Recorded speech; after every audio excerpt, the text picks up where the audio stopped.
सिया राठौर एक ऐसी business woman जिसके आगे माफिया के बड़े बड़े नाम भी सलाम ठोकते हैं।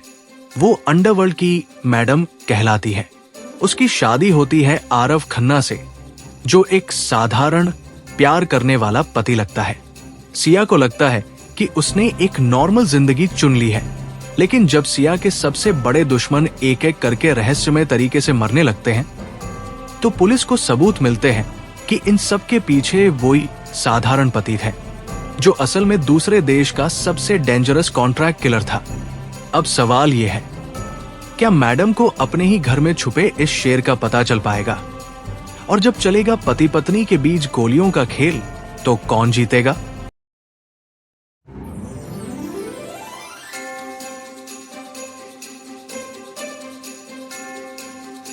हेलो फ्रेंड्स, आप सभी का dark desire audio YouTube channel पर स्वागत है। कहानी शुरू करने से पहले एक महत्वपूर्ण सूचना देना चाहूँगा। यह कहानी पूर्णतः काल्पनिक है। इसमें प्रस्तुत सभी पात्र, घटनाएं और स्थान लेखक की कल्पना पर आधारित है और इनका किसी भी वास्तविक व्यक्ति, घटना, जाति, संस्कृति या समाज से कोई संबंध नहीं है। इस कहानी का उद्देश्य केवल मनोरंजन करना है। हमारा किसी भी प्रकार का सामाजिक, धार्मिक या सांस्कृतिक संस्थाओं को ठोस पहुंचाने का कोई इरादा नहीं है। यदि किसी श्रोता को इस कहानी का कोई अंश अनुचित या आपत्तिजनक प्रतीत हो, तो कृपया इसे केवल एक काल्पनिक एवं मनोरंजनात्मक रचना के रूप में ही ले। यह कहानी पूरी तरह से मेरी स्वयं लिखी हुई है। इसे न तो किसी अन्य लेखक से लिया गया है और न ही किसी ऑनलाइन प्लेटफॉर्म से कॉपी किया गया है। इस कहानी की सभी copyright dark desire audio channel के अंतर्गत सुरक्षित है। सुबह की पहली किरण जब सिया के कमरे की खिड़की से अंदर आई, तो वो पहले से ही जाग चुकी थी। उसने पूरी रात करवटें बदली थी। नींद उसकी आंखों से कोसों दूर थी। बार बार उसके दिमाग में कल की शाम आ रही थी। आरव के हस्ताक्षर वाला वो कागज, उसकी वो बातें, और सबसे बड़ी बात ये कि आज वो दिन था जब वो कागजात सिर्फ कागजात नहीं रह जाएंगे, बल्कि एक असली रिश्ता बन जाएंगे। एक ऐसा रिश्ता जिसकी शुरुआत तो एक अग्रीमेंट से हो रही थी, लेकिन उसकी मंजिल क्या होगी ये किसी को नहीं पता था। वो बिस्तर से उठी और बाथरूम की तरफ चल दी। उसने ठंडे पानी से नहाया। उस ठंडे पानी ने उसके शरीर की हर थकान को धो दिया, लेकिन उसके मन की बेचैनी को कम नहीं कर पाया। उसने सोचा कि कैसे उसने अपनी जिंदगी में हजारों मुश्किल फैसले लिए थे। कभी किसी फैसले ने उसे इतना बेचैन नहीं किया था जितना ये फैसला कर रहा था। शायद इसलिए कि उसके पहले के सारे फैसले उसकी अपनी जान से जुड़े थे, और ये फैसला किसी और की जिंदगी से भी जुड़ा था। एक ऐसे आदमी की जिंदगी से जो उसके सामने बिल्कुल नंगा होकर आया था, अपने सारे दर्द के साथ, अपनी सारी कमजोरी के साथ, और उस कमजोरी ने उसे उस आदमी के सामने झुकने पर मजबूर कर दिया था, क्योंकि उसने अपनी जिंदगी में कभी किसी को इतना बेबस नहीं देखा था। और उस बेबसी में उसने अपनी बेबसी देखी थी। वो बेबसी जो उसने सालों पहले दफना दी थी, लेकिन आज फिर से जिंदा हो उठी थी। नहाकर जब वो बाहर निकली तो उसकी नौकरानी उसके कपड़े लेकर खड़ी थी। एक सफेद साड़ी जिस पर सोने का काम था, उसके साथ गहनों का एक छोटा सा सेट था, सोने की बालियां, एक साधारण सी मंगलसूत्र की चेन, और हाथ में हल्दी लगाने के लिए एक छोटा सा कटोरा। सिया ने उसकी तरफ देखा और हल्की सी मुस्कुराई। उसने सोचा कि आखिरी बार किसी ने उसके हाथों में हल्दी कब लगाई थी। शायद तब जब उसकी शादी हुई थी। वो शादी जो बहुत दिनों पहले टूट चुकी थी। वो शादी जिसकी यादें अब सिर्फ धुंधली सी रह गई थी। उसने हाथ बढ़ाकर नौकरानी से हल्दी का कटोरा ले लिया और खुद ही अपने हाथों पर हल्दी लगाने लगी। उसने सोचा कि उसकी जिंदगी में किसी और को ये काम करने की जरूरत नहीं है। वो खुद के लिए काफी है। वो हमेशा से खुद के लिए काफी रही है, और आज भी वो खुद के लिए काफी है। उसने हल्दी लगाई, फिर साड़ी पहनी, गहने पहने, और आईने के सामने खड़ी हो गई। आईने में जो औरत दिख रही थी, वो वही सिया थी जो कल थी। वही तेज आंखें, वही सख्त चेहरा, लेकिन उसके चेहरे पर एक अजीब सी चमक थी। वो चमक जो तब आती है जब कोई बहुत दिनों बाद खुद को किसी और के लिए सजाता है, किसी ऐसे के लिए जो शायद उसकी कद्र करे या शायद न करे, लेकिन उसे करने की जरूरत नहीं है क्योंकि वो खुद की कद्र खुद करती है। बाहर घर में चहल पहल थी। भूपेंद्र ने सारे इंतजाम कर रखे थे। रजिस्ट्रार ऑफिस से लेकर घर तक हर जगह उसके लोग तैनात थे। उसने सोचा था कि ये शादी साधारण होगी, लेकिन भूपेंद्र ने उसे कुछ ज्यादा ही भव्य बना दिया था। शायद इसलिए कि वो चाहता था कि पूरे शहर को पता चले कि उसकी मैडम की शादी हो रही है, और वो शादी किसी साधारण आदमी से नहीं बल्कि एक ऐसे आदमी से हो रही है जिसे उसने खुद चुना था। सिया ने कमरे से बाहर कदम रखा तो सामने भूपेंद्र खड़ा था। उसने सफेद कुर्ता पहना हुआ था और उसके हाथ में फूलों की माला थी। उसने सिया को देखा तो उसकी आंखों में एक अलग सी चमक आ गई। उसने कहा, मैडम, आप बहुत सुंदर लग रही हैं।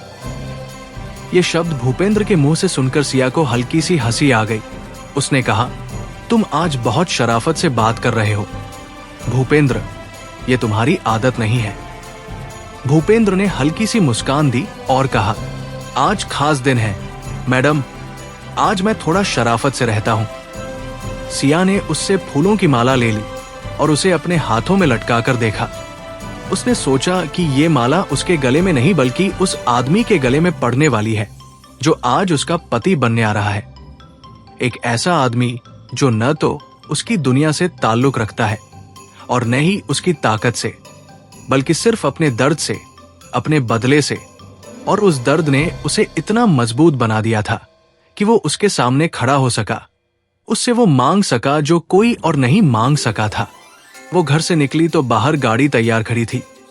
गाड़ी भी फूलों से सजी हुई थी और उसके आगे पीछे 2 और गाड़ियां थी जिनमें भूपेंद्र के लोग बैठे थे। उसने सोचा कि ये कोई शादी नहीं बल्कि कोई पुलिस एस्कॉर्ट लग रहा है, लेकिन उसने कुछ नहीं कहा। वो जानती थी कि भूपेंद्र उसकी सुरक्षा को लेकर हमेशा सतर्क रहता है, और आज जैसे दिन में तो और भी ज्यादा। गाड़ी चलने लगी। सिया ने खिड़की से बाहर देखा। शहर सुबह की रफ्तार में दौड़ रहा था। लोग ऑफिस जा रहे थे, बच्चे स्कूल जा रहे थे। हर तरफ वही हलचल थी जो हर दिन होती थी, लेकिन आज उसे सब कुछ अलग लग रहा था। शायद इसलिए कि आज वो खुद अलग थी। आज वो सिर्फ सिया राठौर नहीं थी, आज वो एक दुल्हन थी। एक ऐसी दुल्हन जो न किसी से प्यार करती थी और न ही किसी से प्यार की उम्मीद रखती थी, बल्कि एक ऐसे रिश्ते में कदम रख रही थी जो सिर्फ एक अग्रीमेंट था, लेकिन उस अग्रीमेंट में उसे एक अजीब सी शांति मिल रही थी, जैसे उसने बहुत दिनों के बाद कोई वो किया हो जो उसे खुद से मिला रहा था, न कि उसकी पहचान से। रजिस्ट्रार ऑफिस पहुंचते ही सिया ने देखा कि वहां पहले से ही बहुत भीड़ थी। उसके तमाम लोग वहां खड़े थे, उसके कारोबारी साथी, उसके वफादार, यहां तक कि कुछ नेता भी थे जो उसकी ताकत के आगे झुकते थे। सिया गाड़ी से उतरी तो सबकी निगाहें उस पर टिक गई। कोई उसे देखकर सिर झुका रहा था, कोई हाथ जोड़ रहा था, कोई उसके पास आकर आशीर्वाद दे रहा था, और वो सबके बीच से गुजरती हुई अंदर की तरफ बढ़ गई। अंदर का हॉल भी लोगों से भरा था, लेकिन बीच में एक जगह खाली छोड़ दी गई थी जहां रजिस्ट्रार साहब बैठे थे, और उनके सामने एक कुर्सी पर आरव बैठा था। आरव ने आज सफेद शर्ट और साधारण सी बेज रंग की पैंट पहनी थी। उसने कोट नहीं पहना था और उसके चेहरे पर वही शांत मुस्कान थी जो पहली रात थी, लेकिन आज उस मुस्कान में एक अलग सी चमक थी, जैसे वो उस पल का इंतजार कर रहा था जब उसकी जिंदगी का एक नया दरवाजा खुलेगा। सिया ने उसकी तरफ देखा और वो धीरे धीरे उसके पास बढ़ी। उसके कदम उतने ही स्थिर थे जितने हमेशा होते थे, लेकिन उसके दिल की धड़कन उसकी सोच से कहीं ज्यादा तेज थी। वो उसके सामने जाकर रुक गई। उसने उसकी आंखों में देखा। उसकी आंखों में वही स्थिरता थी, वही सच्चाई थी, और उसने सोचा कि शायद यही वो आदमी था जिसकी उसे तलाश थी, या शायद यही वो आदमी था जो उसकी सबसे बड़ी गलती साबित होगा। लेकिन उसे इस वक्त कोई पछतावा नहीं था। रजिस्ट्रार साहब ने दोनों को बैठने को कहा और फिर उन्होंने शादी की रस्में शुरू की। कागजात पढ़े गए, सवाल पूछे गए और जवाब दिए गए। सिया ने जब कहा तो उसकी आवाज में वही ताकत थी जो उसकी पहचान थी। और आरव ने जब कहा तो उसकी आवाज में वही स्थिरता थी जो उसकी पहचान थी। दोनों की आवाजें उस हॉल में गूंजी और फिर रजिस्ट्रार साहब ने उन्हें पति पत्नी घोषित कर दिया। हॉल में तालियां बजी, लोगों ने फूल बरसाए और सिया ने आरव के गले में माला डाल दी। उसके हाथ थोड़े कांप रहे थे, लेकिन उसने उन्हें काबू में रखा और आरव ने भी उसके गले में माला डाली। उसके हाथ बिल्कुल स्थिर थे, जैसे वो ये काम पहले भी कई बार कर चुका हो। माला डालने के बाद सिया ने आरव की तरफ देखा और हल्की सी मुस्कुराई। उसने कहा, अब तुम मेरे पति हो आरव। आरव ने भी उसकी तरफ देखा और उसी शांत आवाज में कहा, और अब आप मेरी पत्नी हैं सिया। ये शब्द सुनकर सिया को एक अजीब सा एहसास हुआ, जैसे उसकी जिंदगी का एक पुराना सिलसिला खत्म हो गया हो और एक नया सिलसिला शुरू हो गया हो। एक ऐसा सिलसिला जिसके बारे में वो कुछ नहीं जानती थी, लेकिन उसे लग रहा था कि ये सिलसिला उसे कहीं न कहीं ले जाएगा, शायद उस मंजिल पर जहां वो हमेशा पहुंचना चाहती थी, या शायद उससे भी आगे। रस्में खत्म होने के बाद सिया और आरव हॉल से बाहर निकले। बाहर भीड़ और भी ज्यादा थी। लोग उन्हें बधाई दे रहे थे, कोई हाथ मिला रहा था, कोई गले लग रहा था, कोई तस्वीरें ले रहा था, और सिया उस सब के बीच अपनी वही मुस्कान रखे हुए थी, वो मुस्कान जो उसकी पहचान थी। लेकिन आज उस मुस्कान के पीछे एक अलग सी चमक थी, जैसे वो इस भीड़ के बीच अपने अंदर की खुशी को छुपा रही हो, या शायद अपने अंदर के डर को छुपा रही हो। आरव उसके साथ खड़ा था, उसके कंधे से कंधा मिलाकर उसके चेहरे पर वही शांत मुस्कान थी, और वो दोनों उस भीड़ के बीच एक अजीब सी जोड़ी लग रहे थे। एक तरफ वो औरत जिससे पूरा शहर डरता था, दूसरी तरफ वो आदमी जो कल तक किसी को नहीं पता था, और आज वो उसी औरत का पति बन गया था, उसी औरत का साथी, उसी औरत का हमसफर।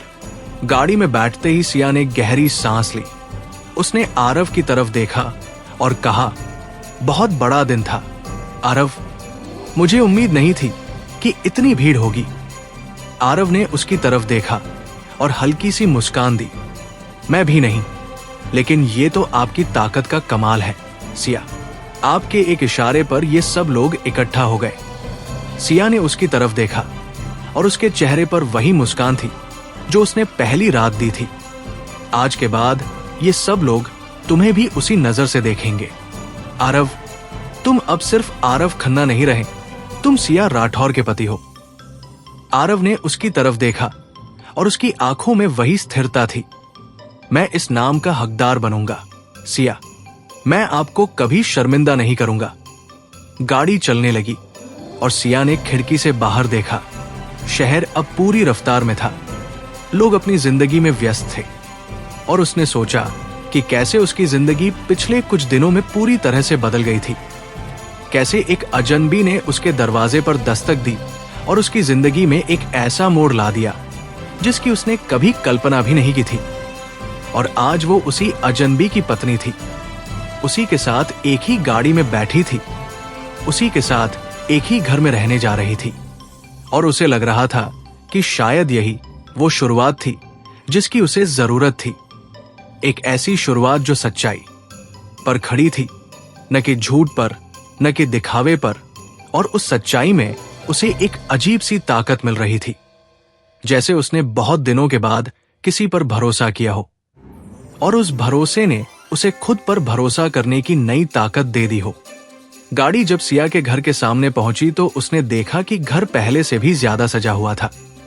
रास्ते के दोनों तरफ फूलों की पंखुड़ियां बिछी हुई थी, दरवाजे पर रंगोली बनी हुई थी, और घर के अंदर से आरती की थाली की आवाजें आ रही थी। सिया ने आरव की तरफ देखा और हल्की सी मुस्कान दी। तैयार हो जाओ, अब घर में भी वही होगा जो रजिस्ट्रार ऑफिस में हुआ। मेरे लोग तुम्हें बहुत प्यार देंगे, लेकिन ध्यान रखना, ये प्यार अस्थाई है। जब तक तुम उनके मैडम के पति हो तब तक। आरव ने उसकी तरफ देखा और उसकी आंखों में वही स्थिरता थी। मैं समझ गया, मुझे पता है कि मैं यहां क्या हूं और क्या नहीं हूं। गाड़ी से उतरते ही सिया के घर की महिलाओं ने उनकी आरती उतारी, फूल बरसाए और फिर दोनों को अंदर ले गई। घर के अंदर एक छोटी सी मंडप बनी हुई थी जहां उन्हें बैठाया गया और फिर एक एक करके सिया के करीबी लोग उन्हें आशीर्वाद देने आए। सिया उस सब के बीच बैठी हुई थी। उसके चेहरे पर वही मुस्कान थी जो उसकी पहचान थी, लेकिन उसकी आंखें बार बार आरव की तरफ जा रही थी। वो देख रही थी कि कैसे वो उस भीड़ के बीच बिल्कुल शांत था, कैसे वो हर किसी से मुस्कुराकर बात कर रहा था, कैसे वो हर किसी को वो जवाब दे रहा था जो वो सुनना चाहते थे। उसने सोचा कि ये आदमी सिर्फ एक अकाउंटेंट नहीं था, ये एक बहुत अच्छा अभिनेता भी था, या शायद ये उसकी फितरत थी। ये शांति, ये स्थिरता, ये ठहराव जो उसके चेहरे पर हर वक्त रहता था। शाम होते होते सारी रस्में खत्म हो गई। लोग धीरे धीरे जाने लगे और घर फिर से उसी सन्नाटे में डूब गया जो उसकी पहचान था। सिया अपने कमरे में आ गई। उसने साड़ी उतार दी और एक साधारण सा सलवार कुर्ता पहन लिया। उसने अपने गहने उतारे और उन्हें अलमारी में रख दिया और फिर वो बिस्तर पर बैठ गई। उसकी आंखें दरवाजे पर टिकी हुई थी। वो जानती थी कि आरव अब उसके कमरे में आएगा, क्योंकि आखिरकार वो उसका पति था और पति का कमरा उसके पास ही होता है। उसने सोचा कि ये रात कैसी होगी।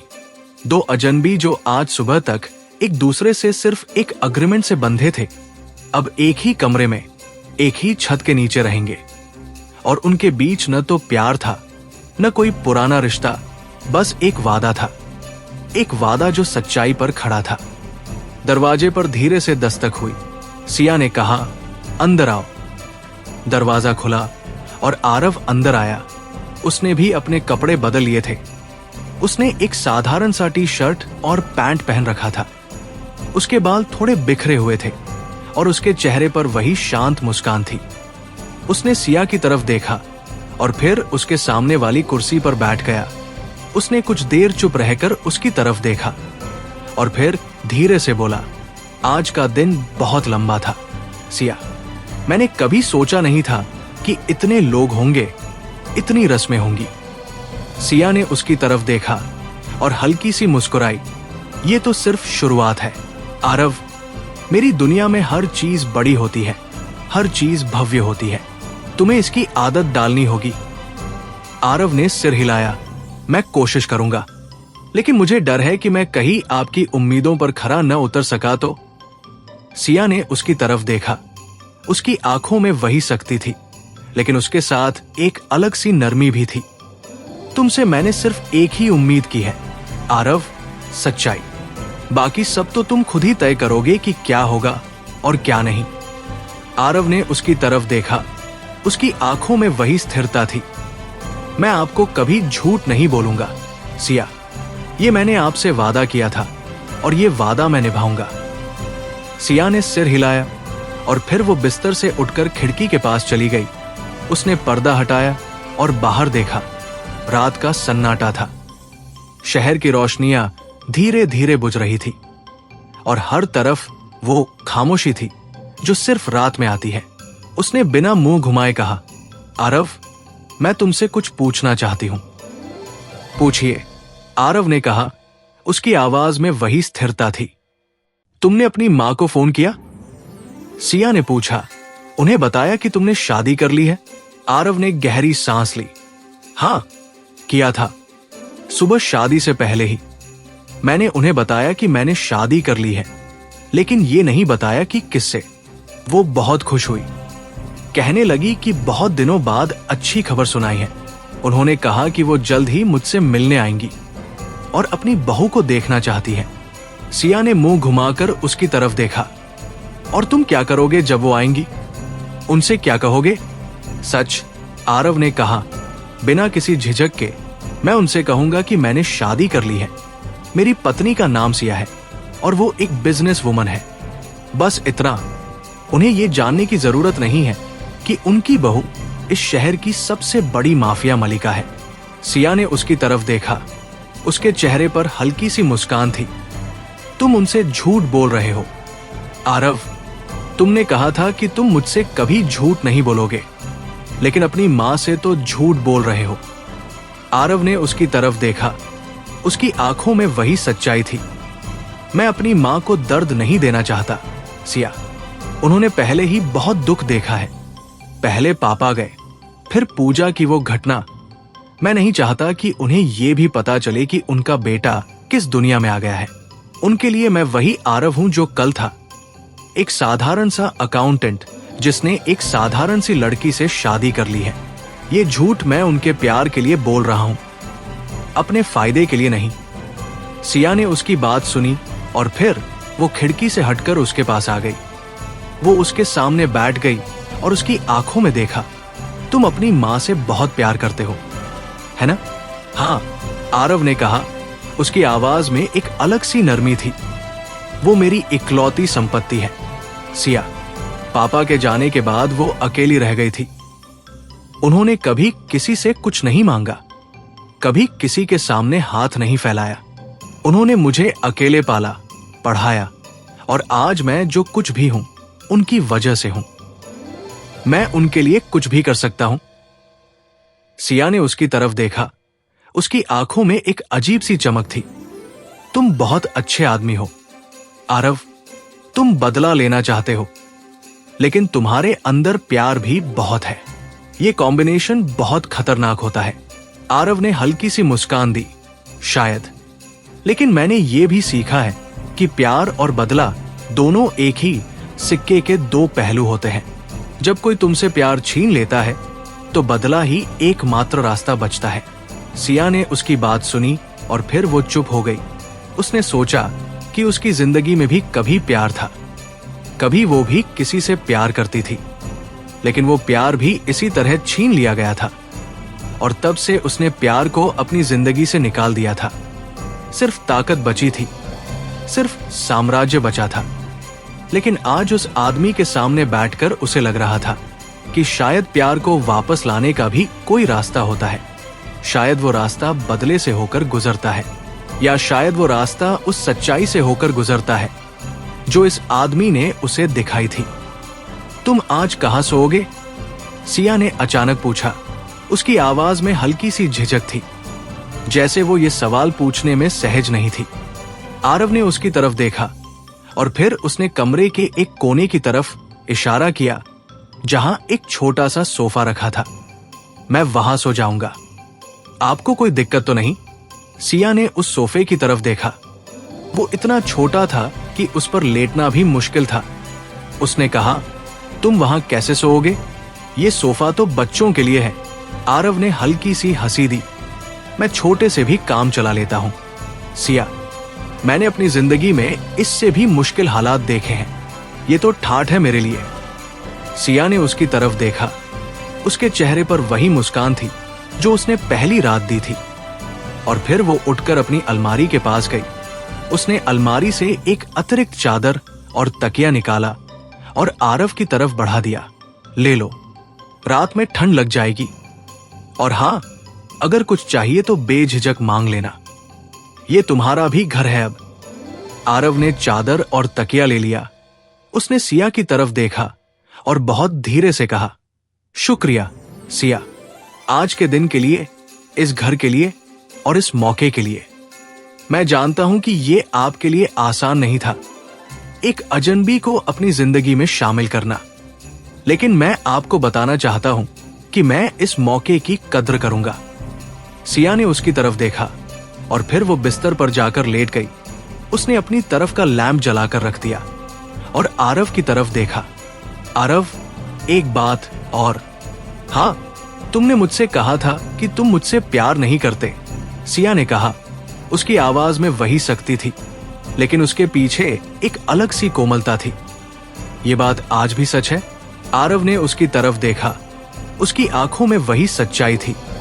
हाँ सिया, ये बात आज भी सच है।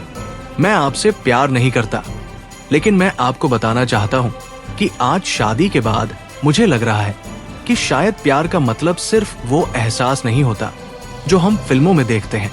शायद प्यार का मतलब किसी के साथ खड़े रहने का हौसला भी होता है, किसी की परवाह करना भी होता है। और मैं आपकी परवाह करता हूं, सिया। मैं नहीं चाहता कि आपको मेरी वजह से कोई दिक्कत हो। मैं नहीं चाहता कि आपको मुझसे कोई शिकायत हो। और शायद यही प्यार की शुरुआत है। मैं नहीं जानता। सिया ने उसकी बात सुनी और फिर वो अपनी तरफ करवट लेकर लेट गई। उसने लैंप बंद कर दिया और अंधेरे में उसकी आवाज आई, अच्छी बात कही तुमने आरव। शायद प्यार की शुरुआत परवाह से होती है और मैं भी तुम्हारी परवाह करती हूं। शायद इसलिए कि तुमने मुझे वो दिखाया जो मैंने बहुत दिनों से नहीं देखा था। अंधेरे में कुछ देर सन्नाटा रहा, फिर आरव की आवाज आई, good night Siya. Good night Aarav, Siya ने कहा और फिर वो चुप हो गई। उस रात दोनों ने बहुत देर तक आंखें बंद किए रखी, लेकिन नींद नहीं आई। सिया सोच रही थी कि कैसे उसकी जिंदगी पिछले कुछ दिनों में पूरी तरह से बदल गई थी। कैसे एक अजनबी ने उसके दरवाजे पर दस्तक दी और उसकी जिंदगी में एक ऐसा मोड़ ला दिया जिसकी उसने कभी कल्पना भी नहीं की थी। और आज वो उसी अजनबी की पत्नी थी, उसी के साथ एक ही कमरे में सो रही थी। और उसे लग रहा था कि शायद यही वो शुरुआत थी जिसकी उसे जरूरत थी। एक ऐसी शुरुआत जो सच्चाई पर खड़ी थी, न कि झूठ पर, न कि दिखावे पर।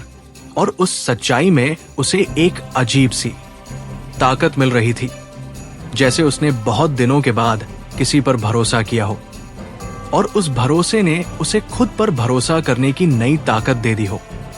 आरव सोच रहा था कि उसने ये शादी सिर्फ बदले के लिए की थी, लेकिन आज शादी के बाद उसे लग रहा था कि शायद उसने कुछ और भी पा लिया था, कुछ ऐसा जिसकी उसे तलाश नहीं थी। एक साथी, एक हमसफर, एक ऐसी औरत जो उसके दर्द को समझती थी और उस दर्द को ताकत में बदलने में उसकी मदद कर रही थी। वो दोनों उस अंधेरे में अपने अपने विचारों में खोए हुए थे और उन्हें नहीं पता था कि ये रात उनकी जिंदगी की सबसे अजीब रात थी। एक ऐसी रात जिसमें दो अजनबी एक ही कमरे में सो रहे थे, एक ही छत के नीचे, एक ही वादे के साथ। और उनके बीच न तो प्यार था, न कोई पुराना रिश्ता, बस एक वादा था। एक वादा जो सच्चाई पर खड़ा था। और शायद उसी सच्चाई से एक दिन प्यार भी पैदा हो जाए, या शायद न हो। लेकिन उस वक्त दोनों के लिए बस इतना ही काफी था कि वो एक दूसरे के साथ थे, अकेले नहीं। सुबह की धूप जब कमरे में आई तो सिया पहले से ही जाग चुकी थी। उसने देखा कि आरव अभी भी सो रहा था। उसके चेहरे पर नींद की वही शांति थी जो किसी ऐसे शख्स की होती है जिसे कल की कोई चिंता न हो।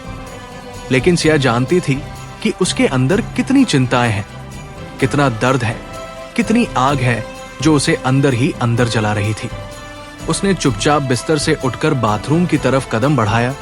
उसने ध्यान रखा कि कोई आवाज न हो, कोई शोर न हो, क्योंकि वो नहीं चाहती थी कि उसकी आवाज से आरव की नींद टूटे। ये उसकी आदत नहीं थी। वो कभी किसी की नींद का ख्याल नहीं रखती थी, क्योंकि उसके घर में कोई ऐसा था ही नहीं जिसकी नींद का वो ख्याल रखे। लेकिन आज उसे लगा कि शायद वो बदल रही है, या शायद ये आदमी उसे बदल रहा था। नहाकर जब वो बाहर निकली तो आरव उठ चुका था। वो सोफे पर बैठा हुआ था और उसने अपनी किताब खोल रखी थी, वही किताब जो पहली रात उसके हाथ में थी, द आर्ट ऑफ वॉर, जिसके पन्ने अब उससे भी ज्यादा पुराने लग रहे थे। उसने सिया को देखा और हल्की सी मुस्कान दी। गुड मॉर्निंग सिया, आप बहुत जल्दी उठ गई। मुझे जल्दी उठने की आदत है, सिया ने कहा। वो अपने बालों को सुखाने लगी। तुम भी जल्दी उठ गए। मैंने सोचा था कि तुम थोड़ी देर और सोओगे। आरव ने किताब बंद कर दी और उसे अपनी जेब में रख लिया। मुझे भी जल्दी उठने की आदत है और आज तो पहला दिन है, मैं सोकर कैसे रहता। सिया ने उसकी तरफ देखा। उसके चेहरे पर वही मुस्कान थी जो उसने पहली रात देखी थी। पहला दिन? किसका पहला दिन? आरव ने खड़े होकर कहा, आपके पति बनने का पहला दिन। आज से मैं आपके साथ हूं, आपके घर में हूं, आपकी जिंदगी में हूं। ये दिन मेरे लिए बहुत खास है। सिया ने उसकी बात सुनी और फिर वो मुस्कुरा दी। उस मुस्कान में वो सख्ती नहीं थी जो उसकी पहचान थी, बल्कि एक अलग सी नरमी थी, जैसे वो उस आदमी की बातों को अपने अंदर उतार रही हो। उसने कहा, चलो नाश्ता करते हैं। भूपेंद्र ने पहले ही बता दिया था कि आज सुबह हमारे लिए खास नाश्ता तैयार है। दोनों नाश्ते के कमरे में गए। वहां टेबल पर तरह तरह के व्यंजन सजे थे। इडली, डोसा, पोहा, फलों का जूस और चाय की 2 प्यालियां। सिया ने आरव की तरफ देखा और कहा, तुम क्या लोगे? आरव ने इडली और चाय चुनी। वो बैठ गया और धीरे धीरे खाने लगा। सिया ने भी उसके सामने बैठकर कॉफी का कप उठाया और एक घूंट पिया। उसकी नजर बार बार आरव की तरफ जा रही थी। वो देख रही थी कि कैसे वो बड़े सलीके से खाना खा रहा था, कैसे वो हर निवाले को चबाकर खा रहा था, कैसे उसके हाथ में कांटा और चम्मच बिल्कुल सही जगह पर थे। उसने सोचा कि ये आदमी सिर्फ एक साधारण अकाउंटेंट नहीं था, इसमें एक अलग ही ठाठ था, एक अलग ही अंदाज था, जो शायद उसकी परवरिश का असर था या शायद उसकी फितरत का। नाश्ता खत्म होने के बाद सिया ने आरव से कहा, आज मुझे ऑफिस जाना है, बहुत सारे काम पड़े हैं। तुम यहां रहो, घर को देखो समझो, अपना सामान सेट कर लो। अगर कुछ चाहिए तो भूपेंद्र से कह देना। आरव ने सिर हिलाया। मैं समझ गया सिया, आप जाइए, मैं यहां संभालूंगा। सिया खड़ी हुई और ऑफिस जाने की तैयारी करने लगी। उसने कपड़े बदले, अपने बाल संवारे और फिर घर से निकल गई। गाड़ी में बैठते ही उसके दिमाग में आरव का चेहरा आ गया। उसने सोचा कि कैसे ये आदमी उसके घर में अकेला रह जाएगा, कैसे वो उस बड़े से घर में अपने आप को ढालेगा, कैसे वो भूपेंद्र और दूसरे लोगों के साथ तालमेल बिठाएगा। उसे चिंता हो रही थी, लेकिन उसने सोचा कि ये चिंता बेवजह है। आरव बड़ा आदमी है, वो खुद संभल लेगा। ऑफिस पहुंचते ही सिया ने देखा कि नीना उसकी डेस्क पर फाइलों का ढेर लगाए खड़ी थी। उसके चेहरे पर वही व्यस्तता थी जो हर दिन होती थी, लेकिन आज उसमें एक अलग सी चमक भी थी, शायद इसलिए कि उसकी मैडम की शादी हो गई थी। नीना ने सिया को देखते ही कहा, मैडम, आपको बधाई हो। बहुत बहुत बधाई। सिया ने मुस्कुराकर सिर हिलाया और अपने केबिन में चली गई। उसने अपना बैग रखा और फाइलें देखने लगी। उनमें से ज्यादातर उसके रोजमर्रा के कामों से जुड़ी थी, लेकिन एक फाइल ऐसी भी थी जो शेट्टी के नाम से टैग थी। उसने वो फाइल खोली और उसे ध्यान से पढ़ने लगी। भूपेंद्र ने उस पर काफी काम किया था। उसमें शेट्टी के उन सारे ठिकानों की जानकारी थी जहां से उसका अवैध कारोबार चलता था। उन लोगों के नाम थे जो उसकी तनख्वाह पर काम करते थे, और उन कंपनियों के नाम थे जो सिर्फ कागजों में मौजूद थी। सिया ने फाइल बंद कर दी और अपने फोन पर भूपेंद्र का नंबर मिलाया। कुछ ही देर में भूपेंद्र केबिन में आ गया। ये फाइल तुमने बहुत अच्छी तैयार की है, सिया ने कहा, लेकिन हमें अभी और जानकारी चाहिए। शेट्टी के उन अफसरों के बारे में जानना है जो उसकी तनख्वाह पर हैं। उनकी कमजोरियां क्या है, उन्हें कैसे तोड़ा जा सकता है। अगर हम उन अफसरों को अपनी तरफ कर लेते हैं तो शेट्टी की आधी ताकत खत्म हो जाएगी। भूपेंद्र ने सिर हिलाया। मैं समझ गया मैडम, मैं इस पर काम शुरू करवा देता हूं। और हां, एक बात और, शेट्टी को शायद पता चल गया है कि आपकी शादी हो गई है और उसने आपको बधाई देने का मैसेज भेजा है। सिया के चेहरे पर हल्की सी मुस्कान आई। शेट्टी, मुझे बधाई? ये तो बड़ी दिलचस्प बात है। उसने कैसे भेजा मैसेज? भूपेंद्र ने अपनी जेब से एक मोबाइल निकाला और उसे सिया के सामने रख दिया। उस पर एक मैसेज था। सिया जी, आपको शादी की हार्दिक शुभकामनाएं। आपकी खुशी में शामिल होना चाहता था, लेकिन किसी काम से बाहर था। जल्द ही आपसे मिलने आऊंगा। संजय शेट्टी। सिया ने मैसेज पढ़ा और फिर मोबाइल वापस भूपेंद्र को दे दिया। ये आदमी मुझसे मिलना चाहता है। बहुत अच्छा, मैं भी उससे मिलना चाहती हूं। उसे बता दो कि अगले हफ्ते मैं उससे मिलूंगी, अपने नए पति के साथ। भूपेंद्र के चेहरे पर चिंता की लकीरें आ गई। मैडम, आप शेट्टी के सामने आरव साहब को ले जाएंगी? ये सुरक्षित नहीं होगा। शेट्टी को पता चल जाएगा कि उसके खिलाफ कौन काम कर रहा है और वो आरव साहब को नुकसान पहुंचा सकता है। सिया ने उसकी तरफ देखा। उसकी आंखों में वही तेज था जो उसकी पहचान था। शेट्टी कुछ नहीं कर सकता भूपेंद्र, क्योंकि अब आरव सिर्फ आरव नहीं है, वो मेरा पति है, और जो मेरे पति को हाथ लगाएगा वो मुझसे हाथ लगाएगा, और मुझसे हाथ लगाने की कीमत शेट्टी अच्छी तरह जानता है। भूपेंद्र ने कुछ नहीं कहा। वो जानता था कि उसकी मैडम ने जो फैसला लिया है वो सोच समझ कर लिया है, और उसका काम उस फैसले का सम्मान करना था, भले ही उसे वो फैसला सही लगे या गलत। वो केबिन से बाहर चला गया और सिया अकेली रह गई। उसने खिड़की से बाहर देखा।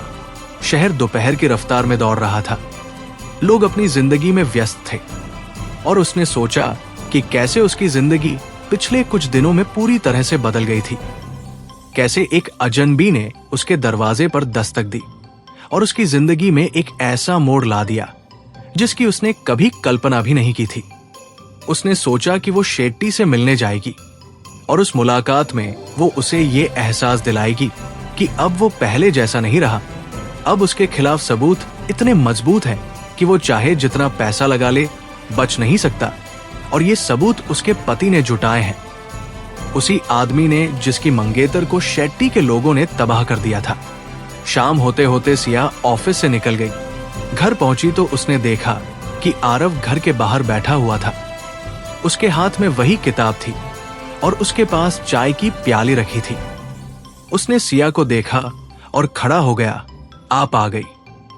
मैं सोच रहा था कि आपको लेने चलूं, लेकिन भूपेंद्र ने कहा कि आप खुद आ जाएंगी। सिया ने उसकी तरफ देखा और हल्की सी मुस्कुराई। तुम मुझे लेने आते? कहां से? आरव ने कहा, ऑफिस से। आखिरकार मैं आपका पति हूं। पति का फर्ज बनता है कि वो अपनी पत्नी को ऑफिस से लेकर आए।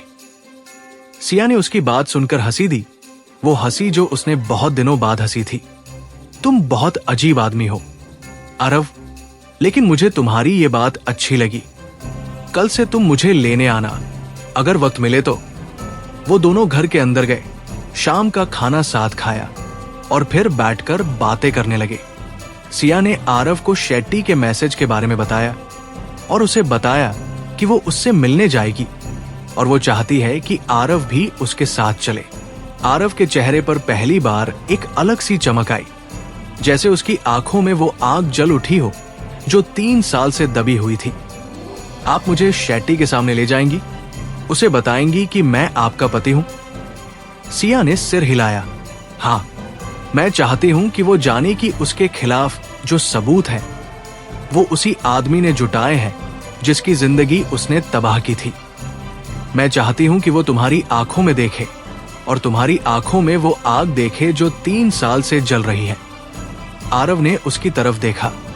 उसकी आंखों में अब वो स्थिरता नहीं थी जो उसकी पहचान थी, बल्कि एक अलग सी चमक थी, जैसे वो उस पल का इंतजार कर रहा था जब वो अपने दुश्मन के सामने खड़ा होगा और उसे बताएगा कि तुमने मेरी जिंदगी तबाह की, लेकिन अब मैं तुम्हारी जिंदगी तबाह करूंगा। उसने बहुत धीरे से कहा, शुक्रिया सिया, मुझे पता था कि आप ही एकमात्र ऐसी शख्स है जो मुझे समझ सकती है। उस रात फिर से दोनों एक ही कमरे में सोए, आरव सोफे पर और सिया अपने बिस्तर पर, और उनके बीच वही सन्नाटा था, वही चुप्पी थी। लेकिन उस चुप्पी में अब एक अलग सी गर्माहट थी, जैसे दोनों को लग रहा हो कि वो अकेले नहीं, उनके पास एक साथी है, एक हमसफर है। चाहे वो रिश्ता प्यार से शुरू ना हुआ हो, लेकिन उसमें एक सच्चाई थी, एक ईमानदारी थी, और शायद यही वो चीज थी जो उन दोनों को किसी भी प्यार से ज्यादा मजबूत बना रही थी। अगले कुछ दिन सिया और आरव के लिए एक नई आदतों में ढलने के दिन थे। सुबह उठना, साथ में नाश्ता करना, फिर सिया का ऑफिस जाना और आरव का घर पर रहकर अपनी दुनिया संभालना। शाम को आरव का सिया को ऑफिस से लेने जाना और फिर साथ में बैठकर चाय पीना, बातें करना और धीरे धीरे एक दूसरे को जानना।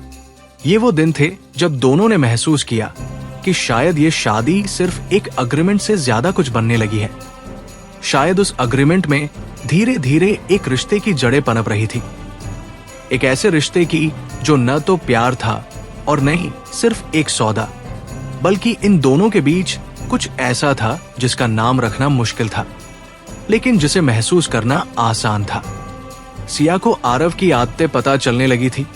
उसे पता चल गया था कि वो सुबह सबसे पहले अपनी माँ को फोन करता है, कि वो चाय में एक चम्मच से ज्यादा चीनी नहीं लेता, कि वो बहुत कम बोलता है, लेकिन जब बोलता है तो बहुत सोच समझ कर बोलता है, कि वो हर रात सोने से पहले वही किताब पढ़ता है, द आर्ट ऑफ वॉर, और उसके कुछ पन्नों पर पेंसिल से निशान लगे हुए हैं जिन्हें वो बार बार पढ़ता है। और आरव को भी सिया की आदतें पता चलने लगी थी। उसे पता चल गया था कि वो रात को बहुत देर तक जागती है और सुबह जल्दी उठ जाती है, कि वो बहुत कम खाती है, लेकिन जो खाती है उसका हर निवाला बड़े ध्यान से लेती है, कि वो अपने कमरे की खिड़की हमेशा खुली रखती है चाहे मौसम कैसा भी हो, कि वो अकेले में बहुत चुप रहती है, लेकिन जब उसके लोग सामने होते हैं तो वो बिल्कुल अलग हो जाती है। एक ऐसी औरत जिससे सब डरते हैं, लेकिन जिसे वो अकेले में देखता है तो उसे एक बहुत अकेली औरत दिखती है। एक ऐसी औरत जिसने अपनी ताकत के बदले में अपनी सारी कमजोरियां कुर्बान कर दी थी। शेट्टी से मिलने का दिन जैसे जैसे करीब आ रहा था, सिया और आरव दोनों के बीच की बातचीत का लहजा बदलने लगा था। वो अब सिर्फ घरेलू बातें नहीं करते थे, बल्कि शेट्टी के खिलाफ अपनी रणनीति पर भी चर्चा करने लगे थे। सिया ने भूपेंद्र से मिलवाई गई सारी जानकारी आरव के साथ शेयर कर दी थी, और आरव ने उस जानकारी को अपने तरीके से परखा, उसमें कमियां निकाली और उन कमियों को भरने के लिए नए सुझाव दिए। सिया हैरान थी कि कैसे ये आदमी जो कल तक सिर्फ एक साधारण अकाउंटेंट था, उसके सामने शेट्टी जैसे बड़े खिलाड़ी को बर्बाद करने की इतनी बारीक योजनाएं रखता था। उसने सोचा कि शायद दर्द इंसान को वो ताकत दे देता है जो कोई और नहीं दे सकता। शायद बदला इंसान को वो समझ दे देता है जो कोई शिक्षा नहीं दे सकती। मिलने वाले दिन से एक दिन पहले सिया ने आरव को अपने केबिन में बुलाया। वो चाहती थी कि वो उससे मिलने से पहले एक बार सारी बातें फिर से दोहरा ले। आरव उसके केबिन में आया। उसने वही साधारण सी नीली शर्ट पहनी थी, लेकिन इस बार उसने अपना चश्मा नहीं पहना था। उसकी आंखें बिल्कुल साफ दिख रही थी, उनमें वही स्थिरता थी, लेकिन उसके साथ एक अलग सी चमक भी थी, जैसे वो उस दिन का इंतजार कर रहा था जब वो अपने दुश्मन के सामने खड़ा होगा। सिया ने उसकी तरफ देखा और कहा, तुम तैयार हो आरव? कल हम शेट्टी से मिलने जा रहे हैं और ये मुलाकात साधारण नहीं होगी। वो जानता है कि मैं कौन हूं, वो जानता है कि मैं क्या कर सकती हूं, और वो ये भी जानता है कि उसके खिलाफ मेरे पास कुछ है, वरना वो इतनी जल्दी मुझसे मिलने नहीं आता। आरव ने उसकी तरफ देखा और उसकी आंखों में वही स्थिरता थी जो उसकी पहचान थी। मैं तैयार हूं सिया। मैं 3 साल से इस दिन का इंतजार कर रहा हूं। 3 साल मैंने अपनी जिंदगी का हर पल इसी में लगा दिया। मैंने अपनी नींदें कुर्बान की, अपनी शांति कुर्बान की, अपनी मां से झूठ बोला, अपने दोस्तों से कट गया, सिर्फ इसलिए कि आज का दिन आए। और अब जब वो दिन आ गया है तो मैं पीछे हटने वाला नहीं हूं। सिया ने उसकी बात सुनी और फिर वो खड़ी हो गई। वो उसके पास आई और उसके सामने खड़ी हो गई। उसने उसके कंधे पर हाथ रखा और बहुत धीरे से कहा, मैं तुम्हारे साथ हूं आरव, चाहे कुछ भी हो जाए मैं तुम्हारे साथ हूं। याद रखना, तुम अकेले नहीं हो, मैं तुम्हारी पत्नी हूं, और पत्नी का फर्ज बनता है कि वो अपने पति के साथ खड़ी रहे, चाहे वो लड़ाई कितनी भी बड़ी क्यों न हो। आरव ने उसकी तरफ देखा। उसकी आंखों में पहली बार एक अलग सी नमी थी, वो नमी जो उसने शायद बहुत दिनों में किसी को नहीं दिखाई थी। शुक्रिया सिया, मुझे पता था कि आप ही एकमात्र ऐसी शख्स है जो मुझे समझ सकती है, और मैं आपको बताना चाहता हूं कि चाहे इस लड़ाई का नतीजा कुछ भी हो, मैं आपका शुक्रगुजार रहूंगा। आपने मुझे वो दिया जो कोई और नहीं दे सकता था। आपने मुझे उम्मीद दी। अगले दिन दोपहर के करीब 3 बजे सिया और आरव शेट्टी के ऑफिस पहुंचे। ये ऑफिस साउथ मुंबई की एक ऊंची इमारत की पूरी 5वीं मंजिल पर था, और वहां पहुंचने से पहले ही उन्हें 3 बार सिक्योरिटी चेक से गुजरना पड़ा। शेट्टी के आदमी हर तरफ तैनात थे। हर कोई उन्हें देख रहा था, हर कोई उनके बारे में फुसफुसा रहा था, क्योंकि सिया राठौर का यहां आना कोई साधारण बात नहीं थी, और वो भी अपने नए पति के साथ। भूपेंद्र और उसके 2 आदमी भी सिया के साथ थे। वो कुछ दूरी पर खड़े थे, उनकी नजर हर तरफ थी। उनके हाथ उनके हथियारों के करीब थे, क्योंकि वो जानते थे कि शेट्टी के यहां आना कोई मजाक नहीं है। शेट्टी के केबिन में जब वो दाखिल हुए तो उन्होंने देखा कि शेट्टी अपनी कुर्सी पर बैठा हुआ था। उसके चेहरे पर वही मुस्कान थी जो हर बिजनेस मैगजीन के कवर पर होती थी, लेकिन उसकी आंखों में एक अलग सी चालाकी थी। वो चालाकी जो सालों के कारोबार ने उसे सिखाई थी। उसने सिया को देखते ही खड़े होकर हाथ जोड़े। सिया जी, आपका स्वागत है। आपको शादी की बहुत बहुत बधाई हो। मैं तो आपकी शादी में शामिल होना चाहता था, लेकिन कुछ जरूरी काम से बाहर था। फिर उसकी नजर आरव पर पड़ी। उसने उसे देखा। उसकी आंखों में पहचान की कोई चमक नहीं थी, क्योंकि उसके लिए आरव कोई नहीं था, एक साधारण सा आदमी जो उसकी नजरों में कोई मायने नहीं रखता था। और ये है आपके पति? सुनकर बहुत खुशी हुई। सिया जी, आपको कोई अच्छा सा लड़का मिल गया। सिया ने उसकी तरफ देखा और उसके चेहरे पर वही मुस्कान थी जो उसकी पहचान थी। हाँ, ये है मेरे पति आरव खन्ना। और आरव, ये है संजय शेट्टी, इस शहर के सबसे बड़े बिल्डरों में से एक। आरव ने शेट्टी की तरफ देखा। उसकी आंखों में वही स्थिरता थी जो उसकी पहचान थी, लेकिन उस स्थिरता के पीछे एक आग थी, एक ऐसी आग जो 3 साल से जल रही थी। नमस्ते शेट्टी साहब, आपसे मिलकर बहुत खुशी हुई। शेट्टी ने उसकी तरफ देखा और हल्की सी मुस्कान दी। खन्ना साहब, आपका स्वागत है। सिया जी के पति होना कोई छोटी बात नहीं है। पूरा शहर आपकी बात कर रहा है। तीनों बैठ गए। चाय आई और शेट्टी ने सीधे मुद्दे पर बात शुरू कर दी। सिया जी, मैं जानता हूं कि आप व्यस्त इंसान हैं, इसलिए मैं सीधा कहता हूं। पिछले कुछ दिनों से मुझे लग रहा है कि हमारे बीच कोई गलतफहमी है।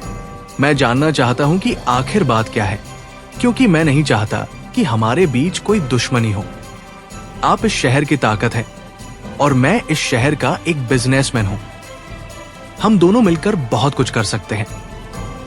सिया ने उसकी तरफ देखा। उसकी आंखों में वही तेज था। शेट्टी साहब, आप सीधा आना चाहते हैं तो मैं भी सीधा आती हूं। आपके खिलाफ मेरे पास कुछ सबूत हैं, कुछ ऐसे सबूत जो आपकी पूरी साम्राज्य को हिला सकते हैं।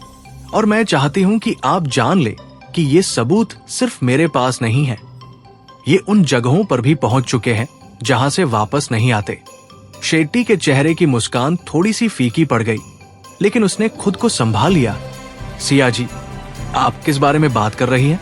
मैं तो हमेशा कानून के दायरे में रहकर काम करता हूं। सिया ने अपने बैग से एक फाइल निकाली और उसे शेट्टी के सामने रख दी। ये देख लीजिए शेट्टी साहब, ये आपकी उन कंपनियों की लिस्ट है जो सिर्फ कागजों में मौजूद है। ये आपके उन ठेकों की डिटेल है जो आपने फर्जी तरीके से हासिल किए। ये उन अफसरों के नाम हैं जो आपकी तनख्वाह पर काम करते हैं। और ये आपकी ब्लैक मनी की पूरी डिटेल है। अब आप बताइए, ये सब कानून के दायरे में है? शेट्टी ने फाइल नहीं खोली, उसने सिर्फ उसकी तरफ देखा। उसकी आंखों में अब वो चालाकी नहीं थी, बल्कि एक अलग सी चिंता थी। सिया जी, ये सब आपको कहां से मिला? सिया ने आरव की तरफ देखा और फिर शेट्टी की तरफ। ये सब मेरे पति ने जुटाया है। शेट्टी साहब, आप शायद उन्हें पहचाने नहीं, लेकिन वो आपको बहुत अच्छे से पहचानते हैं। 3 साल पहले आपके लोगों ने उनकी मंगेतर के साथ जो किया वो भूल नहीं पाए हैं।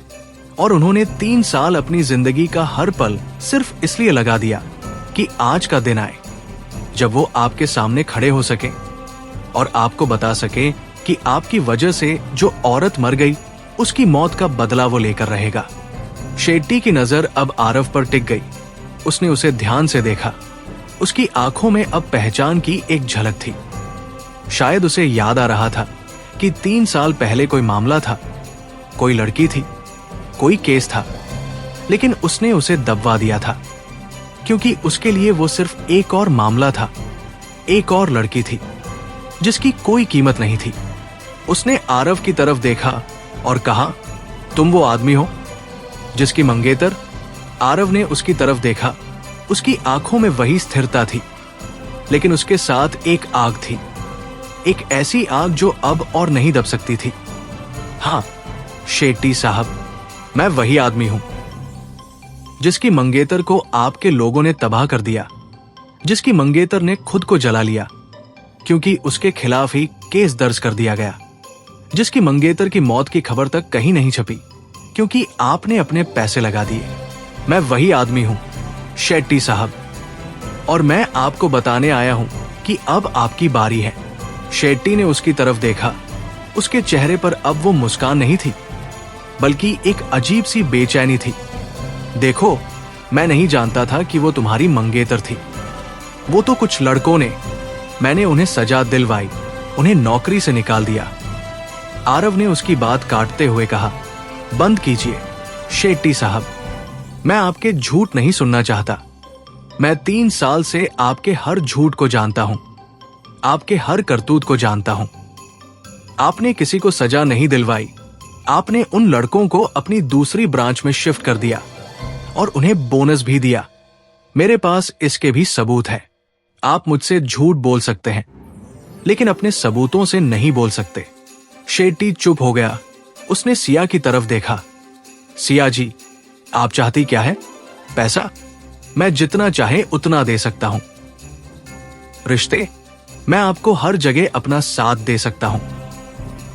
बस ये फाइल मुझे वापस कर दीजिए। सिया ने उसकी तरफ देखा। उसकी आंखों में वही तेज था। शेट्टी साहब, मैं आपसे कुछ नहीं चाहती, न पैसा, न रिश्ते, न कुछ और। मैं सिर्फ इतना चाहती हूं कि आपको वो सजा मिले जिसकी आप हकदार हैं, और वो सजा अब आपको मिलकर रहेगी। ये फाइल मैं आपको वापस नहीं दूंगी। ये उन जगहों पर पहुंच चुकी है जहां से ये वापस नहीं आ सकती। अब आप अपने वकीलों से बात कर लीजिए और अपनी अगली चाल चलिए, लेकिन याद रखिए, अब हर चाल पर हमारी नजर होगी। सिया खड़ी हो गई, आरव भी खड़ा हो गया।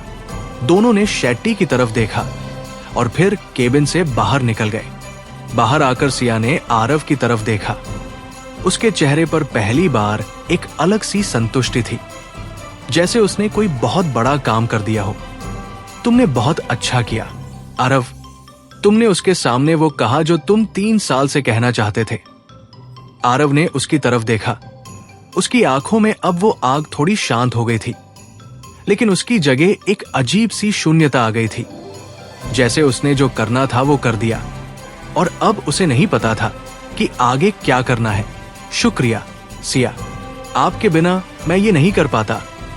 सिया ने उसकी तरफ देखा और फिर उसका हाथ पकड़ लिया। उसने उसका हाथ अपनी हथेली में ले लिया और बहुत धीरे से कहा, चलो घर चलते हैं। आरव, अब ये लड़ाई हम साथ में लड़ेंगे। वो दोनों गाड़ी में बैठ गए और गाड़ी चलने लगी। सिया ने आरव का हाथ अपने हाथ में लिए रखा और आरव ने उसका हाथ छोड़ा नहीं। उस रास्ते में दोनों चुप थे, लेकिन उस चुप्पी में एक अलग सी बात थी, एक अलग सा एहसास था, जैसे दोनों को लग रहा हो कि उन्होंने एक बहुत बड़ी लड़ाई शुरू कर दी है और उस लड़ाई में वो अकेले नहीं है। उनके पास एक दूसरा है, एक साथी है, एक हमसफर है, और शायद यही वो चीज थी जो उन दोनों को किसी भी दुश्मन से ज्यादा मजबूत बना रही थी।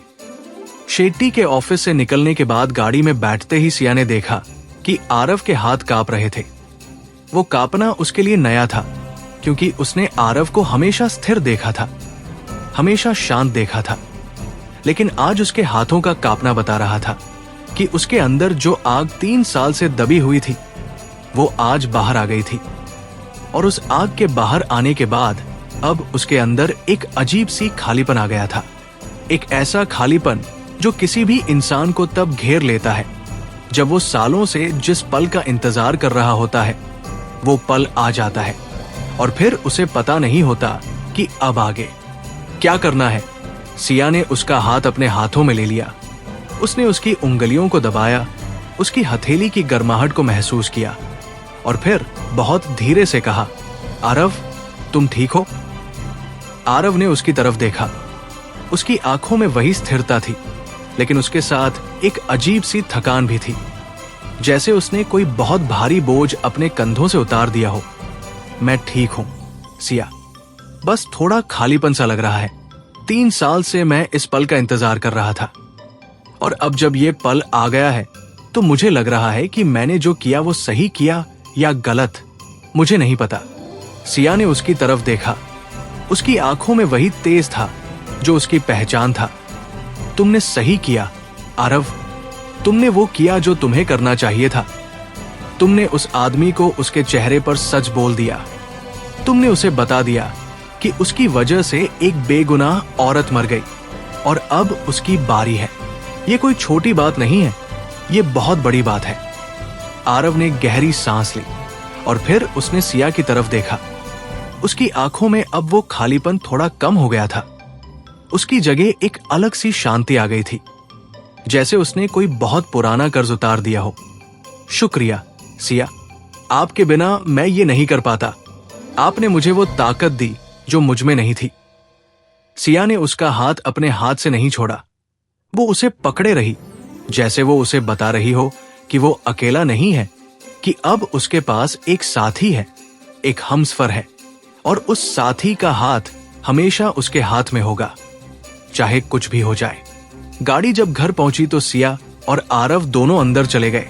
घर में वही सन्नाटा था, वही खामोशी थी जो उस घर की पहचान थी।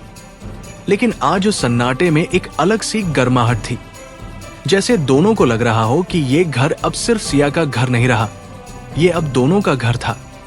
एक ऐसा घर जहां 2 अजनबी एक साथ रहने लगे थे और धीरे धीरे वो अजनबी एक दूसरे के करीब आ रहे थे, एक दूसरे को समझ रहे थे, एक दूसरे के दर्द को महसूस कर रहे थे।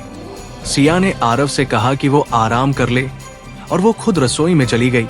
उसने चाय बनाई, 2 प्यालियां भरी और फिर लिविंग रूम में आकर आरव के सामने रख दी।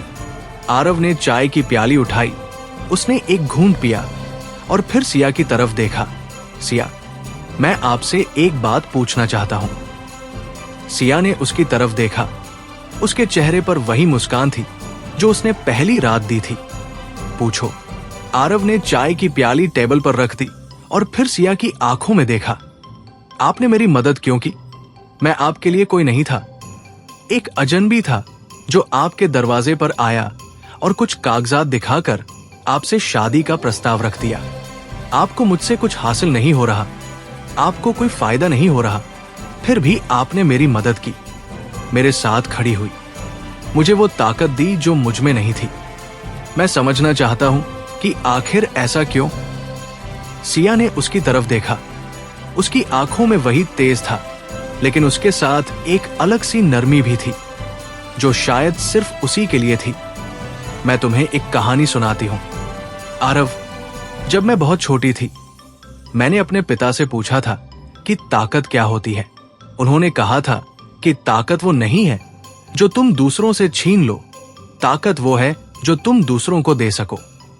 मैंने उनकी वो बात हमेशा याद रखी, लेकिन जैसे जैसे मैं इस दुनिया में आगे बढ़ती गई, मैं भूल गई कि ताकत देना भी एक ताकत है। मैं सिर्फ लेने लगी, छीनने लगी और धीरे धीरे मैं अकेली हो गई। फिर तुम आए और तुमने मुझसे कुछ नहीं मांगा। तुमने मुझे अपना दर्द दिया, अपनी सच्चाई दी और तुमने मुझसे बदले में सिर्फ इतना मांगा कि मैं तुम्हारे साथ खड़ी हो जाऊं। और उस दिन मुझे अपने पिता की वो बात याद आ गई कि ताकत वो है जो तुम दूसरों को दे सको। मैंने सोचा कि शायद यही मौका है, शायद यही वो रास्ता है जिससे मैं अपनी खोई हुई ताकत वापस पा सकती हूँ, देना सीख सकती हूँ, किसी के साथ खड़ी हो सकती हूँ। आरव ने उसकी बात सुनी। उसकी आंखों में एक अजीब सी चमक थी, जैसे वो उस औरत को पहली बार सही मायनों में देख रहा था। आप बहुत अच्छी इंसान हैं सिया। लोग आपको डर से देखते हैं, लेकिन मैं आपको अब समझ गया हूं। आपकी ताकत के पीछे एक बहुत बड़ा दिल है, एक बहुत बड़ी समझ है, एक बहुत बड़ी इंसानियत है। सिया ने हल्की सी मुस्कान दी, वो मुस्कान जो उसने बहुत दिनों बाद किसी के सामने दिखाई थी। तुम भी बहुत अच्छे इंसान हो आरव। तुमने 3 साल अपनी जिंदगी का हर पल सिर्फ एक बदले के लिए लगा दिया, लेकिन उस बदले में तुमने कभी किसी और को नुकसान नहीं पहुंचाया। तुमने सिर्फ सच इकट्ठा किया, सबूत इकट्ठा किए और कानून के दायरे में रहकर अपनी लड़ाई लड़ी। ये बहुत बड़ी बात है, ये बहुत कम लोग कर पाते हैं। शाम ढलने लगी थी, घर के अंदर रोशनी जल चुकी थी और दोनों उसी लिविंग रूम में बैठे हुए थे। एक दूसरे से बातें कर रहे थे, एक दूसरे को जान रहे थे, एक दूसरे के उन हिस्सों को छू रहे थे जो शायद किसी और ने नहीं छुए थे। सिया ने आरव को अपने बचपन के बारे में बताया, उसके पिता के बारे में, उसकी मां के बारे में जिसने उसे छोड़ दिया था, उसके बेटे के बारे में जो लंदन में पढ़ रहा था और जिससे वो सालों से नहीं मिली थी। आरव ने सिया को अपने बचपन के बारे में बताया, उसके पिता के बारे में जो बहुत जल्दी चल बसे, उसकी मां के बारे में जिसने उसे अकेले पाला, पूजा के बारे में जिससे वो बहुत प्यार करता था और जिसे उसने खो दिया। उन दोनों ने एक दूसरे के दर्द को सुना, एक दूसरे के आंसुओं को देखा और उस रात उन्हें लगा कि शायद यही वो पल था जब उनकी शादी सिर्फ एक अग्रीमेंट से बढ़कर कुछ और बन रही थी। एक ऐसा रिश्ता जो दर्द पर खड़ा था, एक ऐसा रिश्ता जो सच्चाई पर खड़ा था, एक ऐसा रिश्ता जो शायद धीरे धीरे प्यार में बदल रहा था, या शायद पहले से ही प्यार था लेकिन उन दोनों को इसका एहसास नहीं था। रात के खाने के बाद दोनों अपने कमरे में चले गए। आरव ने अपने सोफे पर चादर बिछाई और लेट गया। सिया अपने बिस्तर पर लेट गई और उस रात उनके बीच वही सन्नाटा था, लेकिन उस सन्नाटे में एक अलग सी मिठास थी, जैसे दोनों को लग रहा हो कि वो अकेले नहीं है, उनके पास एक दूसरा है, एक साथी है, एक हमसफर है। और शायद यही वो चीज थी जो उन दोनों को किसी भी दुश्मन से ज्यादा मजबूत बना रही थी। सिया ने अंधेरे में कहा, आरव, तुम सो रहे हो? आरव की आवाज आई, नहीं सिया, मैं जाग रहा हूं। सिया ने कहा, मैं तुमसे एक बात कहना चाहती हूं। आरव ने कहा, कहो। सिया ने गहरी सांस ली और फिर धीरे से कहा, आज शेट्टी के ऑफिस में जब तुम उसके सामने खड़े थे तो मुझे बहुत डर लग रहा था। मुझे डर था कि कहीं तुम वो न कर बैठो जो तुम्हें नहीं करना चाहिए, कहीं तुम अपना आपा न खो बैठो, कहीं तुम वो न कर बैठो जिससे तुम्हारी मुश्किलें बढ़ जाएं। लेकिन तुमने खुद को संभाला, तुमने उसके सामने वो कहा जो तुम कहना चाहते थे और तुम वहां से शांति से बाहर आ गए। मुझे तुम पर बहुत गर्व है आरव। आरव ने उसकी बात सुनी और उसकी आंखों में एक अजीब सी नमी थी, वो नमी जो उसने शायद बहुत दिनों में किसी को नहीं दिखाई थी। तुम्हें मुझ पर गर्व है सिया। मैं तो सोचता था कि तुम मुझे कमजोर समझोगी कि मैंने उसके सामने हाथ नहीं उठाया, मैंने उसे मारा नहीं, मैंने उसकी जान नहीं ली। सिया ने अंधेरे में कहा, ताकत ये नहीं है कि तुम किसी को मार सकते हो, ताकत ये है कि तुम किसी को मारने का मौका होने के बाद भी उसे मारो नहीं, क्योंकि तुम जानते हो कि उसे मारने से तुम्हारा दर्द कम नहीं होगा, तुम्हारी पूजा वापस नहीं आएगी। तुमने सही किया आरव, तुमने कानून के दायरे में रहकर अपनी लड़ाई लड़ी और यही सबसे बड़ी ताकत है। आरव चुप हो गया। उसने सिया की बातों को अपने अंदर उतारा। उसने सोचा कि शायद यही वो औरत थी जिसकी उसे जरूरत थी, एक ऐसी औरत जो उसके दर्द को समझती थी, उसके फैसलों का सम्मान करती थी और उसे वो ताकत देती थी जो उसमें नहीं थी। उसने धीरे से कहा, शुक्रिया सिया, तुमने मुझे बहुत कुछ सिखाया है। तुमने मुझे सिखाया कि ताकत सिर्फ हथियारों में नहीं होती, ताकत इंसान के अंदर होती है, उसके फैसलों में होती है, उसकी सच्चाई में होती है। और मैं तुमसे एक वादा करता हूं, मैं हमेशा तुम्हारे साथ रहूंगा, चाहे कुछ भी हो जाए। सिया ने उसकी बात सुनी और उसकी आंखों में एक अजीब सी चमक थी, जैसे उसने बहुत दिनों बाद किसी पर भरोसा किया हो और उस भरोसे ने उसे खुद पर भरोसा करने की नई ताकत दे दी हो। मैं भी तुम्हारे साथ हूं आरव, हमेशा के लिए। उस रात दोनों बहुत देर तक जागते रहे, बातें करते रहे, एक दूसरे को जानते रहे और जब नींद आई तो दोनों की आंखों में एक अलग सी शांति थी, एक ऐसी शांति जो बहुत दिनों के बाद आई थी, एक ऐसी शांति जो दो अजनबियों के बीच बने उस अजीब से रिश्ते की देन थी। एक ऐसा रिश्ता जो न तो प्यार था और न ही सिर्फ एक सौदा, बल्कि इन दोनों के बीच कुछ ऐसा था जिसका नाम रखना मुश्किल था, लेकिन जिसे महसूस करना आसान था। और शायद यही वो चीज थी जो उन दोनों को किसी भी प्यार से ज्यादा मजबूत बना रही थी, क्योंकि ये रिश्ता झूठ पर नहीं, दिखावे पर नहीं, बल्कि एक सच्चाई पर खड़ा था। एक ऐसी सच्चाई जो दोनों ने एक दूसरे के सामने रख दी थी, और उस सच्चाई ने उन दोनों को एक दूसरे से जोड़ दिया था, एक ऐसी डोर से जो शायद कभी न टूटे। सुबह की धूप जब कमरे में आई तो सिया ने देखा कि आरव पहले से जागकर बैठा था। उसने अपनी किताब खोल रखी थी, लेकिन उसके पन्ने नहीं पलट रहे थे। उसकी निगाहें किताब पर टिकी थी, लेकिन उसका ध्यान कहीं और था। शायद कल की घटनाओं पर, शायद शेट्टी के सामने खड़े होने के उस पल पर, शायद उस खालीपन पर जो उसने कल महसूस किया था। सिया ने चुपचाप उसे देखा। उसने सोचा कि ये आदमी कितना अजीब है। एक तरफ 3 साल से वो बदले की आग में जल रहा था, और जब उसने अपने दुश्मन के सामने जाकर वो सब कह दिया जो वो कहना चाहता था, तो उसके अंदर कोई जश्न नहीं था, कोई खुशी नहीं थी, बस एक खालीपन था, एक सूनापन था। जैसे उसने जो किया वो करके उसे लग रहा हो कि शायद ये उतना संतोष नहीं दे पाया जितना उसने सोचा था। वो बिस्तर से उठी और आरव के पास आकर बैठ गई। उसने उसके हाथ से किताब ले ली और एक तरफ रख दी। आरव, तुम ठीक तो हो ना? तुम बहुत देर से यूं ही बैठे हो। आरव ने उसकी तरफ देखा। उसकी आंखों में वही स्थिरता थी, लेकिन उसके साथ एक अलग सी उदासी भी थी। मैं ठीक हूं सिया, बस कल के बाद से मन में बहुत सारे विचार आ रहे हैं। 3 साल मैंने सिर्फ इस एक लक्ष्य के लिए जिया, और आज जब वो लक्ष्य हासिल हो गया तो मुझे लग रहा है कि अब आगे क्या। मैंने अपनी जिंदगी का हर पल इसी में लगा दिया, और अब जब ये खत्म हो गया तो मुझे नहीं पता कि मैं आगे क्या करूंगा। सिया ने उसकी तरफ देखा। उसकी आंखों में वही तेज था जो उसकी पहचान था। तुम आगे अपनी जिंदगी जियोगे आरव, वो जिंदगी जो तुमने 3 साल पहले छोड़ दी थी, वो जिंदगी जो तुम्हारी माँ के लिए, तुम्हारे दोस्तों के लिए, तुम्हारे लिए थी। तुमने अपना बदला ले लिया, अब वक्त है कि तुम अपनी जिंदगी वापस जियो। आरव ने हल्की सी मुस्कान दी, वो मुस्कान जो दुख और संतोष के बीच की थी।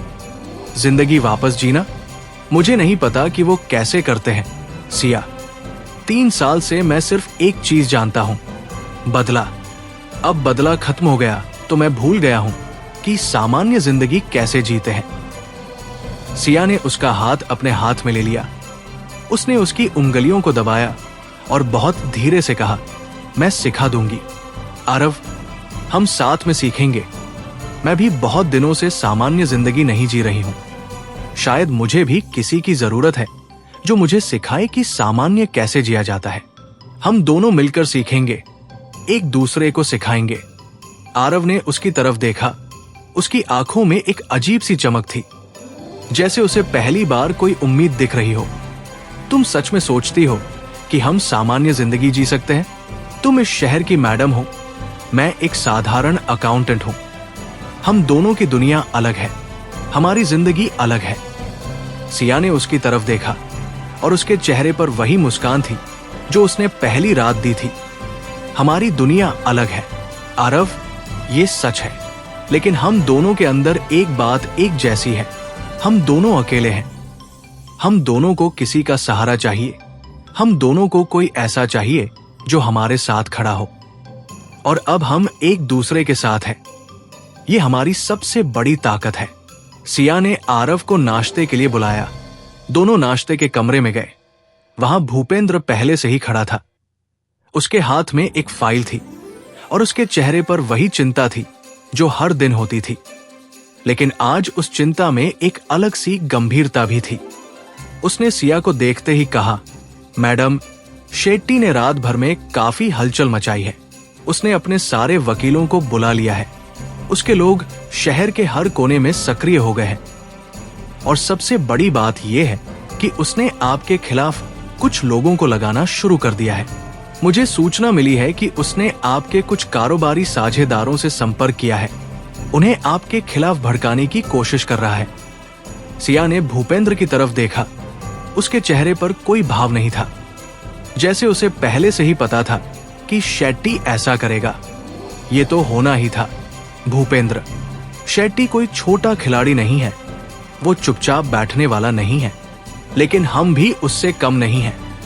तुम उन सारे साझेदारों से बात करो, उन्हें समझाओ कि शेट्टी अब डूबने वाला है और जो भी उसके साथ खड़ा होगा वो भी डूबेगा। और हां, हमारे लोगों को अलर्ट कर दो, शेट्टी कोई भी हरकत कर सकता है। भूपेंद्र ने सिर हिलाया और वो चला गया। उसके जाने के बाद आरव ने सिया की तरफ देखा। उसकी आंखों में चिंता थी। सिया, क्या शेट्टी कुछ कर सकता है? क्या वो तुम्हें नुकसान पहुंचा सकता है? सिया ने उसकी तरफ देखा और हल्की सी मुस्कान दी। शेट्टी मुझे कुछ नहीं कर सकता आरव। वो जानता है कि अगर उसने मुझे हाथ लगाया तो उसकी पूरी साम्राज्य ध्वस्त हो जाएगी। उससे पहले ही मुझे डर उस बात का है कि कहीं वो तुम्हारे खिलाफ कुछ न करे। तुम अब मेरे पति हो, तुम मेरी सबसे बड़ी कमजोरी हो, और शेट्टी जानता है कि कमजोरी पर ही वार किया जाता है। आरव ने उसकी तरफ देखा। उसकी आंखों में वही स्थिरता थी जो उसकी पहचान थी। मुझे डर नहीं है सिया, मैं पहले ही एक बार अपनी जिंदगी की सबसे बड़ी चीज खो चुका हूं। अब मुझे किसी चीज का डर नहीं है। अगर शेट्टी मुझे नुकसान पहुंचाना चाहता है तो आने दे, मैं उसका सामना करूंगा। सिया ने उसकी तरफ देखा और उसके चेहरे पर वही मुस्कान थी जो उसने पहली रात दी थी। तुम बहुत बहादुर हो आरव, लेकिन बहादुरी का मतलब यह नहीं कि तुम अपनी जान जोखिम में डालो। मैं तुम्हारी सुरक्षा के पुख्ता इंतजाम करूंगी और तुम बस मेरी बात मानो। जब तक शेट्टी का मामला खत्म नहीं हो जाता तुम घर से बाहर मत निकलना, और अगर निकलना भी पड़े तो मेरे आदमियों के साथ निकलना। आरव ने सिर हिलाया। जैसी तुम कहो सिया, मैं तुम्हारी बात मानूंगा, लेकिन मैं ये भी कहना चाहता हूं कि तुम भी अपना ख्याल रखो। मैं नहीं चाहता कि तुम्हें मेरी वजह से कोई परेशानी हो। सिया ने उसकी तरफ देखा। उसकी आंखों में एक अलग सी नरमी थी। तुम मेरी वजह से नहीं, हम दोनों की वजह से ये लड़ाई लड़ रहे हैं आरव। ये सिर्फ तुम्हारी लड़ाई नहीं है, ये हम दोनों की लड़ाई है और हम मिलकर ये लड़ाई जीतेंगे। दिन भर सिया ऑफिस में व्यस्त रही। शेट्टी की हरकतों पर नजर रखना, अपने साझेदारों को समझाना और शेट्टी के खिलाफ कानूनी कार्रवाई की तैयारी करना। भूपेंद्र ने बताया कि शेट्टी के 2 बड़े साझेदार पहले ही उसका साथ छोड़ चुके हैं और 3 और साझेदारों के साथ बातचीत चल रही थी। सिया को पता था कि यह सिर्फ शुरुआत थी। शेट्टी के पास अभी भी बहुत ताकत थी, बहुत पैसा था और वो उसे बचाने के लिए हर संभव कोशिश करेगा। लेकिन उसे यह भी पता था कि अब उसके हाथ में शेट्टी के खिलाफ ऐसे सबूत थे जो उसे बर्बाद कर सकते थे, और वो उन सबूतों का इस्तेमाल बिल्कुल सही तरीके से करेगी। शाम को जब सिया घर लौटी तो उसने देखा कि आरव घर के बाहर बैठा हुआ था। उसके हाथ में वही किताब थी, लेकिन आज वो किताब नहीं पढ़ रहा था, वो बस उसे पकड़े हुए था, जैसे वो उसकी आखिरी सहारा हो। उसने सिया को देखा और खड़ा हो गया। तुम आ गई। मैं सोच रहा था कि तुम्हें लेने चलूं, लेकिन भूपेंद्र ने कहा कि आज थोड़ी देर होगी। सिया ने उसकी तरफ देखा और हल्की सी मुस्कुराई। हां, आज बहुत काम था। शेट्टी ने काफी हलचल मचाई है, लेकिन हम उससे एक कदम आगे हैं। आरव ने उसकी तरफ देखा। उसकी आंखों में चिंता थी। तुम थकी हुई लग रही हो, अंदर चलो, मैंने चाय बनाई है। सिया ने उसकी तरफ देखा। उसकी आंखों में हैरानी थी। तुमने चाय बनाई? तुम्हें चाय बनाना आता है? आरव ने हल्की सी मुस्कान दी। मैं 3 साल से अकेला रह रहा हूं सिया। अकेले रहने वाले आदमी को चाय बनाना तो आता ही है। चलो, मैं तुम्हें अपने हाथ की चाय पिलाता हूं। दोनों अंदर गए। आरव ने चाय की प्याली सिया के सामने रखी। उसने चाय पी और उसके चेहरे पर संतोष की मुस्कान आ गई। बहुत अच्छी बनाई है आरव, तुम्हारे हाथ की चाय मुझे बहुत पसंद आई। आरव ने उसकी तरफ देखा और उसकी आंखों में एक अलग सी चमक थी। मुझे खुशी है कि तुम्हें पसंद आई। मैं रोज बनाया करूंगा। अगर तुम चाहो तो। सिया ने उसकी तरफ देखा और उसके चेहरे पर वही मुस्कान थी जो उसने पहली रात दी थी। मैं चाहती हूं आरव, मैं चाहती हूं कि तुम रोज मेरे लिए चाय बनाओ। उस रात दोनों ने साथ में खाना खाया, बातें की और फिर अपने कमरे में चले गए। आरव ने सोफे पर चादर बिछाई और लेट गया। सिया अपने बिस्तर पर लेट गई और उनके बीच वही सन्नाटा था। लेकिन उस सन्नाटे में अब एक अलग सी गर्माहट थी, एक अलग सी अपनापन था। जैसे दोनों को लग रहा हो कि वो अब अजनबी नहीं रहे, वो अब एक दूसरे के हो गए हैं। एक ऐसे रिश्ते में जो न तो प्यार था और न ही सिर्फ एक सौदा, बल्कि इन दोनों के बीच कुछ ऐसा था जो इन दोनों शब्दों से बड़ा था। एक ऐसा रिश्ता जो दर्द पर खड़ा था, जो सच्चाई पर खड़ा था, और शायद उसी सच्चाई से एक दिन प्यार भी पैदा हो जाए। या शायद प्यार पहले से ही पैदा हो चुका था, लेकिन उन दोनों को इसका एहसास नहीं था, क्योंकि दोनों ने प्यार को अपनी जिंदगी से बहुत पहले निकाल दिया था। और अब जब वो प्यार उनके दरवाजे पर दस्तक दे रहा था, तो उन्हें पहचानने में वक्त लग रहा था। शायद वो वक्त अब आ रहा था, शायद अगली सुबह या शायद अगले ही पल। अगले दिन सुबह जब सिया की आंख खुली तो उसने देखा कि आरव सोफे पर नहीं था। उसकी चादर बड़े सलीके से मोड़ कर रखी हुई थी और तकिया भी उसी तरह रखा था जैसे कोई होटल में कमरे को छोड़ने से पहले सब कुछ व्यवस्थित कर देता है। सिया थोड़ी देर के लिए चौंक गई। उसने सोचा कि शायद वो कहीं चला गया होगा, लेकिन फिर उसे रसोई से आती हुई चाय की महक ने बता दिया कि वो कहाँ है। वो बिस्तर से उठी और रसोई की तरफ चल दी। उसने देखा कि आरव चूल्हे पर चायदानी रखे हुए था और उसके सामने 2 प्यालियां रखी थी।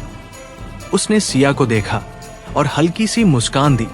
सुप्रभात सिया, मैं सोच रहा था कि तुम्हें जगाऊं या नहीं, लेकिन फिर सोचा कि तुम खुद उठ जाओगी। चाय बनकर तैयार है, आओ। सिया ने उसकी तरफ देखा और उसके चेहरे पर एक अजीब सी मुस्कान थी। वो मुस्कान जो तब आती है जब कोई बहुत दिनों बाद किसी के लिए सुबह की चाय बनाता है और उसे वो चाय पिलाने का मौका मिलता है। तुम रोज मेरे लिए चाय बनाओगे आरव, ये तो मैं तुम्हारी आदत बना दूंगी। आरव ने चाय की प्याली उसकी तरफ बढ़ा दी। बनाऊंगा सिया, मुझे चाय बनाना अच्छा लगता है और तुम्हें पीना अच्छा लगता है, तो फिर क्यों नहीं।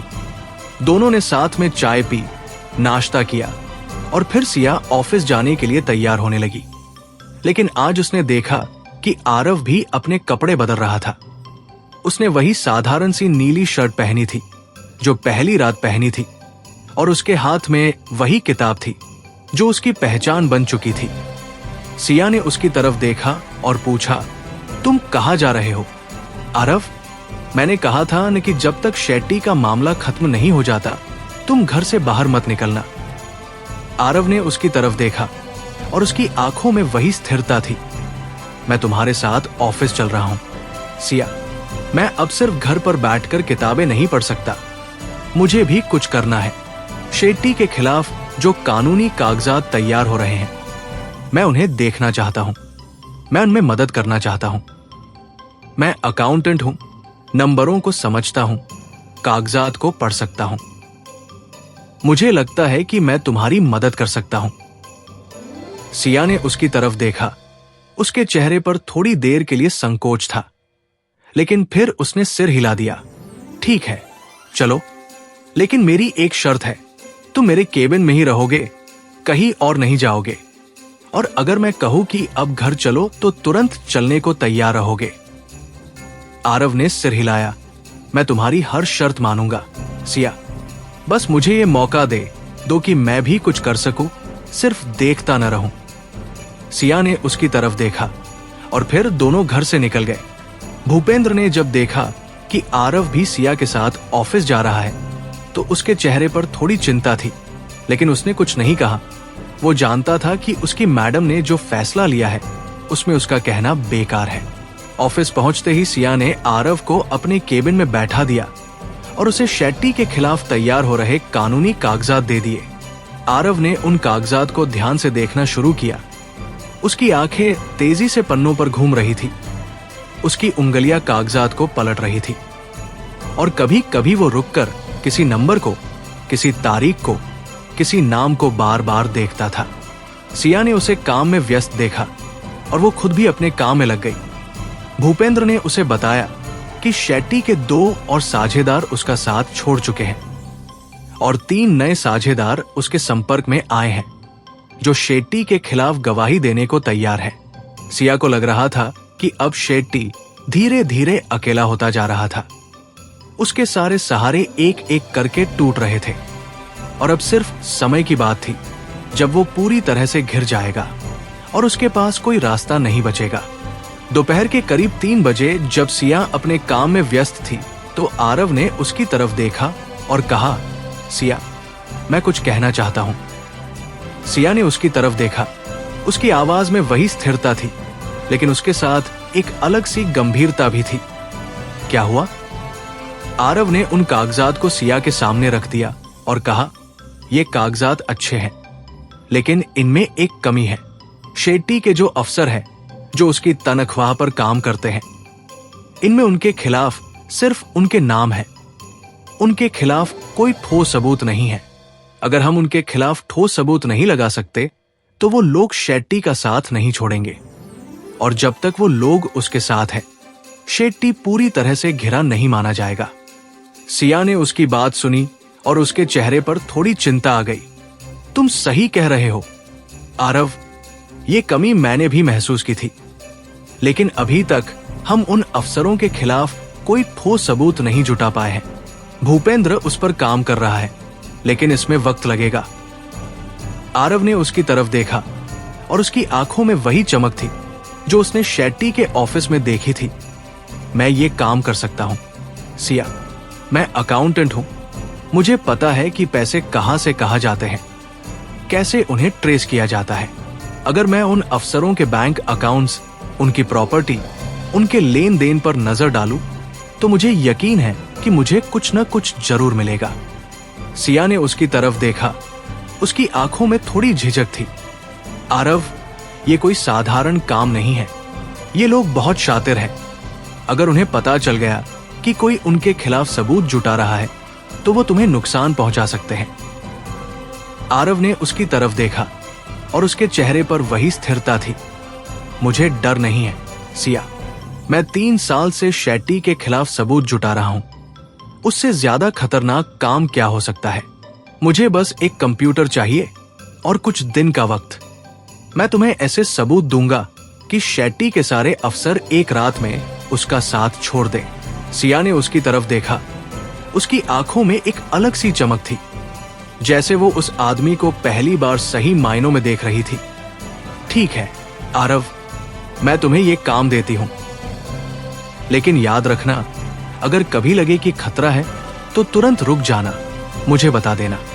मैं नहीं चाहती कि तुम्हें मेरी वजह से कोई नुकसान हो। आरव ने उसकी तरफ देखा और हल्की सी मुस्कान दी। तुम मेरी वजह से नहीं, हम दोनों की वजह से ये काम कर रहे हैं सिया, और मैं वादा करता हूं मैं सावधानी रखूंगा। उस दिन के बाद से आरव ने सिया के केबिन में एक कोने में बैठकर काम करना शुरू कर दिया। उसने भूपेंद्र से एक लैपटॉप मांगा और उस पर काम करने लगा। वो घंटों उस लैपटॉप की स्क्रीन पर नजर लगाए रहता, नंबर देखता, ट्रांजैक्शन ट्रेस करता, बैंक स्टेटमेंट पढ़ता और कभी कभी वो रुककर कुछ लिखता, कुछ नोट करता और फिर से काम में लग जाता। सिया उसे काम करते देखती थी। उसने सोचा कि ये आदमी सिर्फ एक साधारण अकाउंटेंट नहीं था, इसमें एक अलग ही जुनून था, एक अलग ही लगन थी जो शायद उस दर्द ने दी थी जो 3 साल से उसे जला रहा था। और अब वो उसी जुनून के साथ उन अफसरों के खिलाफ सबूत जुटा रहा था जो शेट्टी की ताकत थे। 3 दिन बीत गए और तीसरे दिन की शाम को आरव ने सिया के सामने एक फाइल रख दी। उसके चेहरे पर थकान थी, उसकी आंखों के नीचे काले घेरे थे, लेकिन उसकी आंखों में एक अलग सी चमक थी, जैसे उसने कोई बहुत बड़ा काम कर दिया हो। ये लो सिया, उन 5 अफसरों के खिलाफ ठोस सबूत है जो शेट्टी की तनख्वाह पर काम करते हैं। इनमें उनके बैंक अकाउंट्स की डिटेल है, उनके फर्जी लेन देन की डिटेल है, यहाँ तक कि उन विदेशी अकाउंट्स की डिटेल भी है जहां उन्होंने अपनी ब्लैक मनी छुपाई है। अब अगर ये सब मीडिया और कानून के सामने आ गया तो ये लोग शेट्टी का साथ छोड़ने के अलावा कुछ नहीं कर सकते। सिया ने फाइल खोली और उसे ध्यान से पढ़ा। उसकी आंखें तेजी से पन्नों पर घूम रही थी और जैसे जैसे वो आगे बढ़ रही थी उसके चेहरे पर हैरानी की लकीरें गहरी होती जा रही थी। उसने फाइल बंद की और आरव की तरफ देखा। उसकी आंखों में सम्मान था, एक अलग सा सम्मान जो उसने किसी को शायद ही कभी दिया हो। तुमने ये सब 3 दिन में किया आरव। ये वो काम है जो भूपेंद्र के लोगों को करने में महीनों लग जाते। आरव ने हल्की सी मुस्कान दी, वो मुस्कान जो थकान और संतोष के बीच की थी। मैंने कहा था ना सिया कि नंबर मेरी भाषा है। मैं जानता हूं कि पैसे कहाँ जाते हैं, कैसे जाते हैं, कहाँ छुपते हैं। ये सब करने में मुझे मजा आया, सच में। सिया ने उसकी तरफ देखा और फिर वो खड़ी हो गई। वो उसके पास आई और उसके सामने खड़ी हो गई। उसने उसके कंधे पर हाथ रखा और बहुत धीरे से कहा, तुम बहुत खतरनाक आदमी हो आरव खन्ना। तुम हथियार नहीं रखते, तुम गोली नहीं चलाते, लेकिन तुम्हारा हथियार तुम्हारा दिमाग है और तुमने उसे बखूबी इस्तेमाल किया है। मुझे गर्व है कि मैं तुम्हारी पत्नी हूं। आरव ने उसकी तरफ देखा। उसकी आंखों में एक अजीब सी नमी थी, वो नमी जो उसने शायद बहुत दिनों में किसी को नहीं दिखाई थी। मुझे भी गर्व है कि मैं तुम्हारा पति हूं सिया। तुमने मुझे वो मौका दिया जो कोई और नहीं दे सकता था। तुमने मुझे अपने दर्द को ताकत में बदलने का मौका दिया और मैं तुम्हारा शुक्रगुजार हूं। उस रात सिया ने भूपेंद्र को बुलाया और उसे आरव द्वारा जुटाए गए सबूत दिखाए। भूपेंद्र ने उन्हें देखा और उसके चेहरे पर हैरानी थी।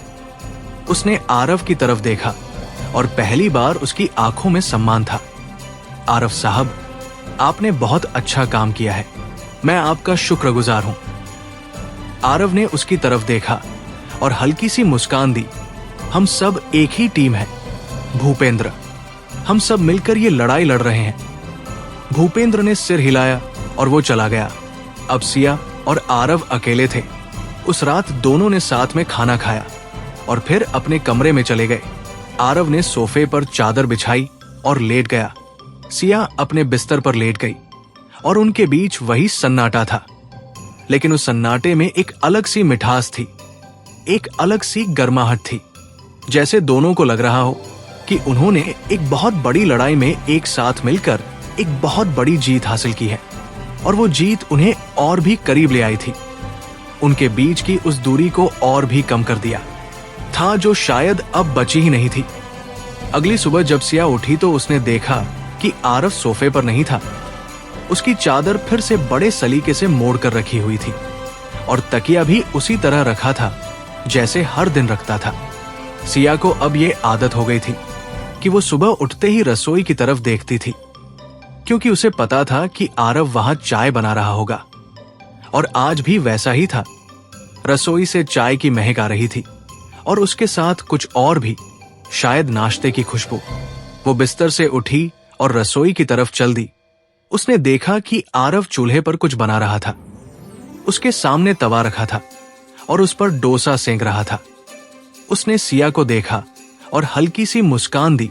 सुप्रभात सिया, आज मैंने सोचा कि सिर्फ चाय ही नहीं, नाश्ता भी बना दूं। तुम डोसा खाओगी? सिया ने उसकी तरफ देखा और उसके चेहरे पर हैरानी थी। तुम डोसा बना सकते हो आरव, तुम्हें तो सब कुछ आता है। आरव ने डोसा पलटा और बोला, मैंने कहा था ना, 3 साल अकेले रहने में बहुत कुछ सीख लिया। डोसा बनाना, चावल बनाना, सब्जी बनाना, सब आ गया।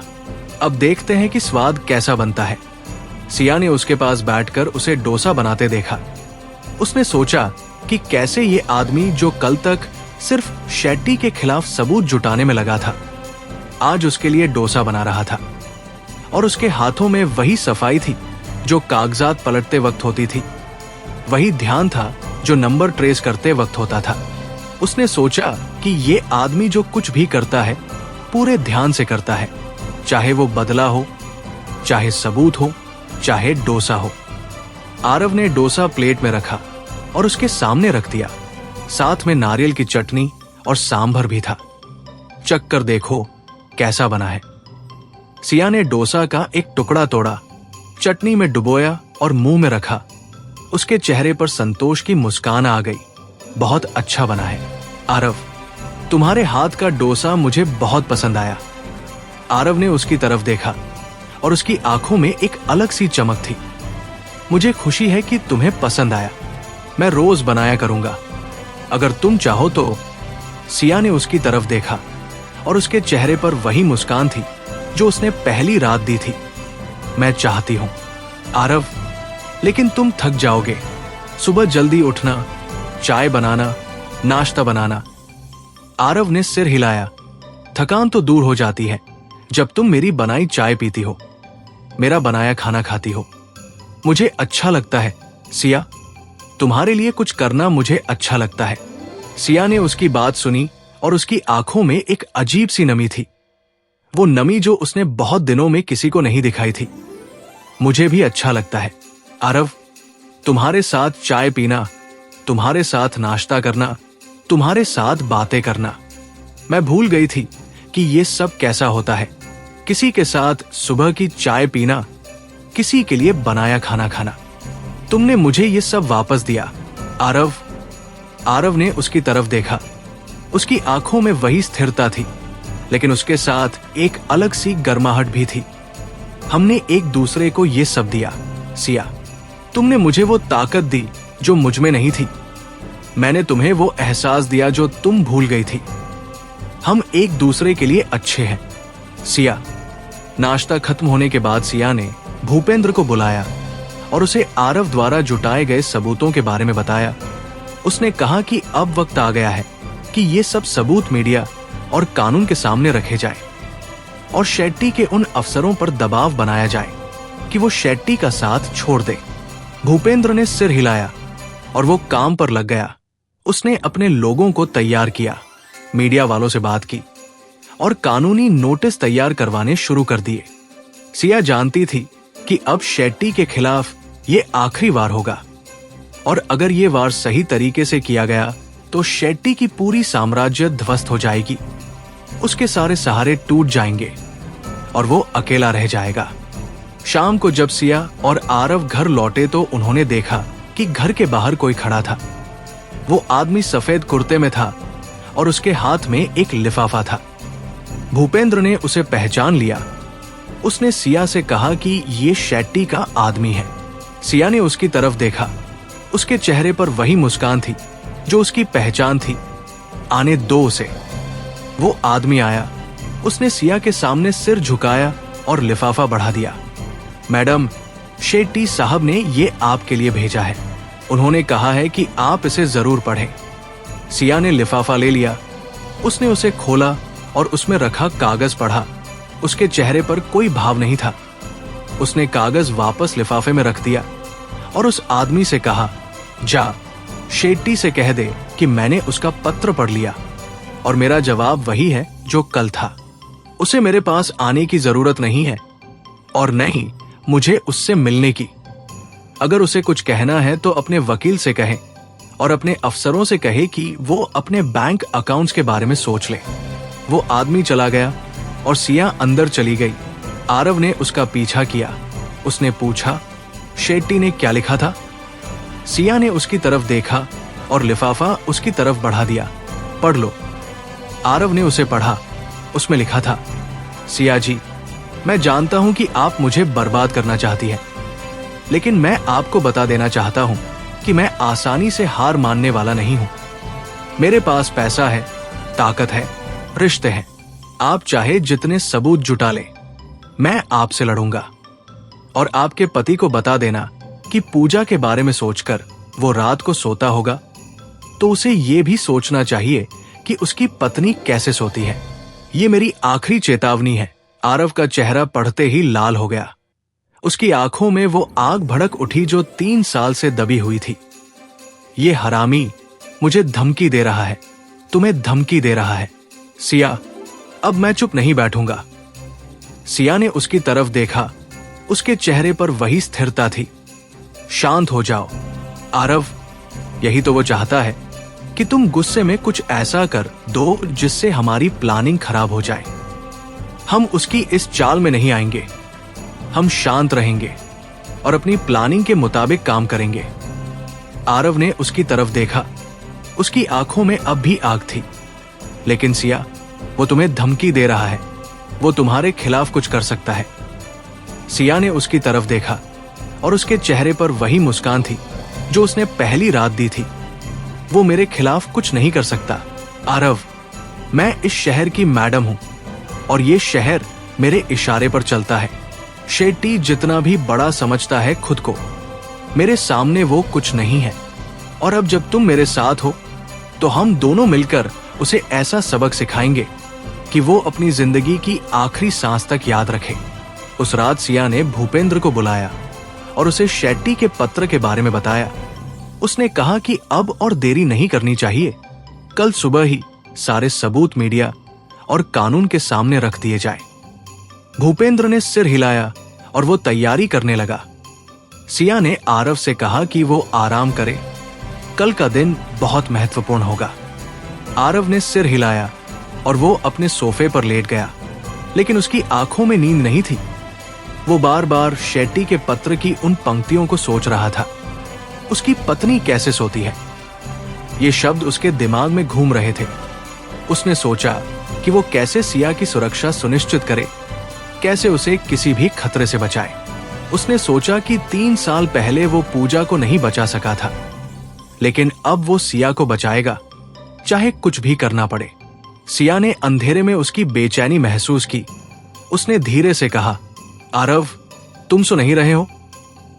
आरव की आवाज आई, नहीं सिया, मैं सोच रहा था कि कल क्या होगा। सिया ने कहा, कल हम शेट्टी को उसकी ही जमीन पर घुटने टेकते देखेंगे। आरव, ये वो दिन होगा जब तुम्हारी पूजा को न्याय मिलेगा और शेट्टी को उसकी सजा मिलेगी। आरव ने गहरी सांस ली। मुझे डर है सिया, मुझे डर है कि कहीं शेट्टी तुम्हें नुकसान न पहुंचा दे। मैं पूजा को नहीं बचा सका था, लेकिन मैं तुम्हें बचाऊंगा, चाहे कुछ भी करना पड़े। सिया ने अंधेरे में कहा, तुम मुझे बचाओगे आरव? मैं खुद को बचा सकती हूं। मैंने अपनी जिंदगी में खुद को हमेशा बचाया है, लेकिन मैं तुम्हारी इस बात की कद्र करती हूं कि तुम मेरी चिंता करते हो। और मैं तुमसे वादा करती हूं कि मुझे कुछ नहीं होगा, हम दोनों को कुछ नहीं होगा। अगली सुबह जैसे ही सूरज निकला, पूरे शहर में खबर फैल गई कि शेट्टी ग्रुप के खिलाफ बड़ी कार्रवाई हो रही है। मीडिया में उसके खिलाफ सारे सबूत आ गए थे। उसके अफसरों के नाम सार्वजनिक हो गए थे। उसकी ब्लैक मनी की डिटेल सबके सामने थी और कानून ने उसके खिलाफ मामला दर्ज कर लिया था। शेट्टी के सारे साझेदार एक एक करके उसका साथ छोड़ रहे थे। उसके अफसर अपने बचाव में लग गए थे और शेट्टी अकेला रह गया था। उसके पास न तो कोई साथी बचा था, न कोई सहारा, बस उसका पैसा था। लेकिन अब पैसा भी काम नहीं आ रहा था, क्योंकि उसके सारे अकाउंट फ्रीज कर दिए गए थे। शाम को सिया और आरव घर के बाहर बैठे हुए थे। उनके हाथ में चाय की प्यालियां थी और उनके चेहरे पर एक अलग सी शांति थी, एक अलग सी संतुष्टि थी। सिया ने आरव की तरफ देखा और कहा, हम जीत गए आरव। शेट्टी अब खत्म हो चुका है। उसकी सारी ताकत ध्वस्त हो चुकी है। उसके सारे सहारे टूट चुके हैं। अब वो कभी उठ नहीं पाएगा। आरव ने उसकी तरफ देखा। उसकी आंखों में वही स्थिरता थी, लेकिन उसके साथ एक अलग सी नमी भी थी। हम जीत गए सिया। पूजा को न्याय मिल गया। 3 साल बाद मैं आज चैन की सांस ले रहा हूं। और ये सब तुम्हारी वजह से हुआ सिया। तुमने मुझे वो ताकत दी जो मुझ में नहीं थी। सिया ने उसकी तरफ देखा और उसके चेहरे पर वही मुस्कान थी जो उसने पहली रात दी थी। हमने एक दूसरे को ताकत दी आरव। हमने मिलकर ये जीत हासिल की और अब हमारे सामने एक नई जिंदगी है, एक नई शुरुआत है। उस रात दोनों ने जश्न मनाया। भूपेंद्र और सिया के करीबी लोग भी आए। सबने मिलकर खुशी मनाई और देर रात तक वो लोग घर में ही थे। जब सब चले गए तो सिया और आरव अकेले रह गए। वो अपने कमरे में आए और उस रात पहली बार आरव सोफे पर नहीं लेटा। वो सिया के बिस्तर के पास फर्श पर लेट गया। उसने कहा, आज मैं तुम्हारे करीब रहना चाहता हूं। सिया, मैं नहीं चाहता कि तुम अकेली रहो। सिया ने उसकी तरफ देखा और उसकी आंखों में एक अजीब सी नमी थी। तुम भी अकेले नहीं हो आरव, हम दोनों एक साथ हैं, हमेशा के लिए। उस रात दोनों बहुत देर तक जागते रहे, बातें करते रहे, एक दूसरे को जानते रहे, और जब नींद आई तो दोनों की आंखों में एक अलग सी शांति थी। एक ऐसी शांति जो बहुत दिनों के बाद आई थी। एक ऐसी शांति जो दो अजनबियों के बीच बने उस अजीब से रिश्ते की देन थी। एक ऐसा रिश्ता जो अब अजनबियों का नहीं रहा था। एक ऐसा रिश्ता जो अब सिर्फ एक अग्रीमेंट नहीं रहा था, बल्कि एक ऐसा रिश्ता था जो दर्द पर खड़ा था, जो सच्चाई पर खड़ा था, और शायद अब प्यार पर भी खड़ा था। क्योंकि उस रात दोनों ने महसूस किया था कि उनके बीच जो कुछ था वो किसी अग्रीमेंट से कहीं ज्यादा था, वो किसी सौदे से कहीं ज्यादा था। वो एक एहसास था, एक ऐसा एहसास जिसका नाम शायद प्यार था, या शायद उससे भी ज्यादा कुछ। लेकिन उस वक्त दोनों के लिए बस इतना ही काफी था कि वो एक दूसरे के साथ थे, अकेले नहीं, और यही उनकी सबसे बड़ी जीत थी। तो दोस्तों, यह था आज का एपिसोड। आशा करता हूँ कि आपको हमारी कहानी पसंद आई होगी। यदि आपको हमारी यह कहानी अच्छी लग रही है और आप आगे के नए एपिसोड सुनना चाहते हैं तो हमारे चैनल को सब्सक्राइब करें और बेल आइकन दबाकर ऑल विकल्प पर क्लिक करें, ताकि आपको हमारे नए अपलोड किए गए एपिसोड की नोटिफिकेशन मिलती रहे। इस वीडियो को लाइक करना न भूलें और इसे अपने परिवार व दोस्तों के साथ ज़रूर शेयर करें। धन्यवाद।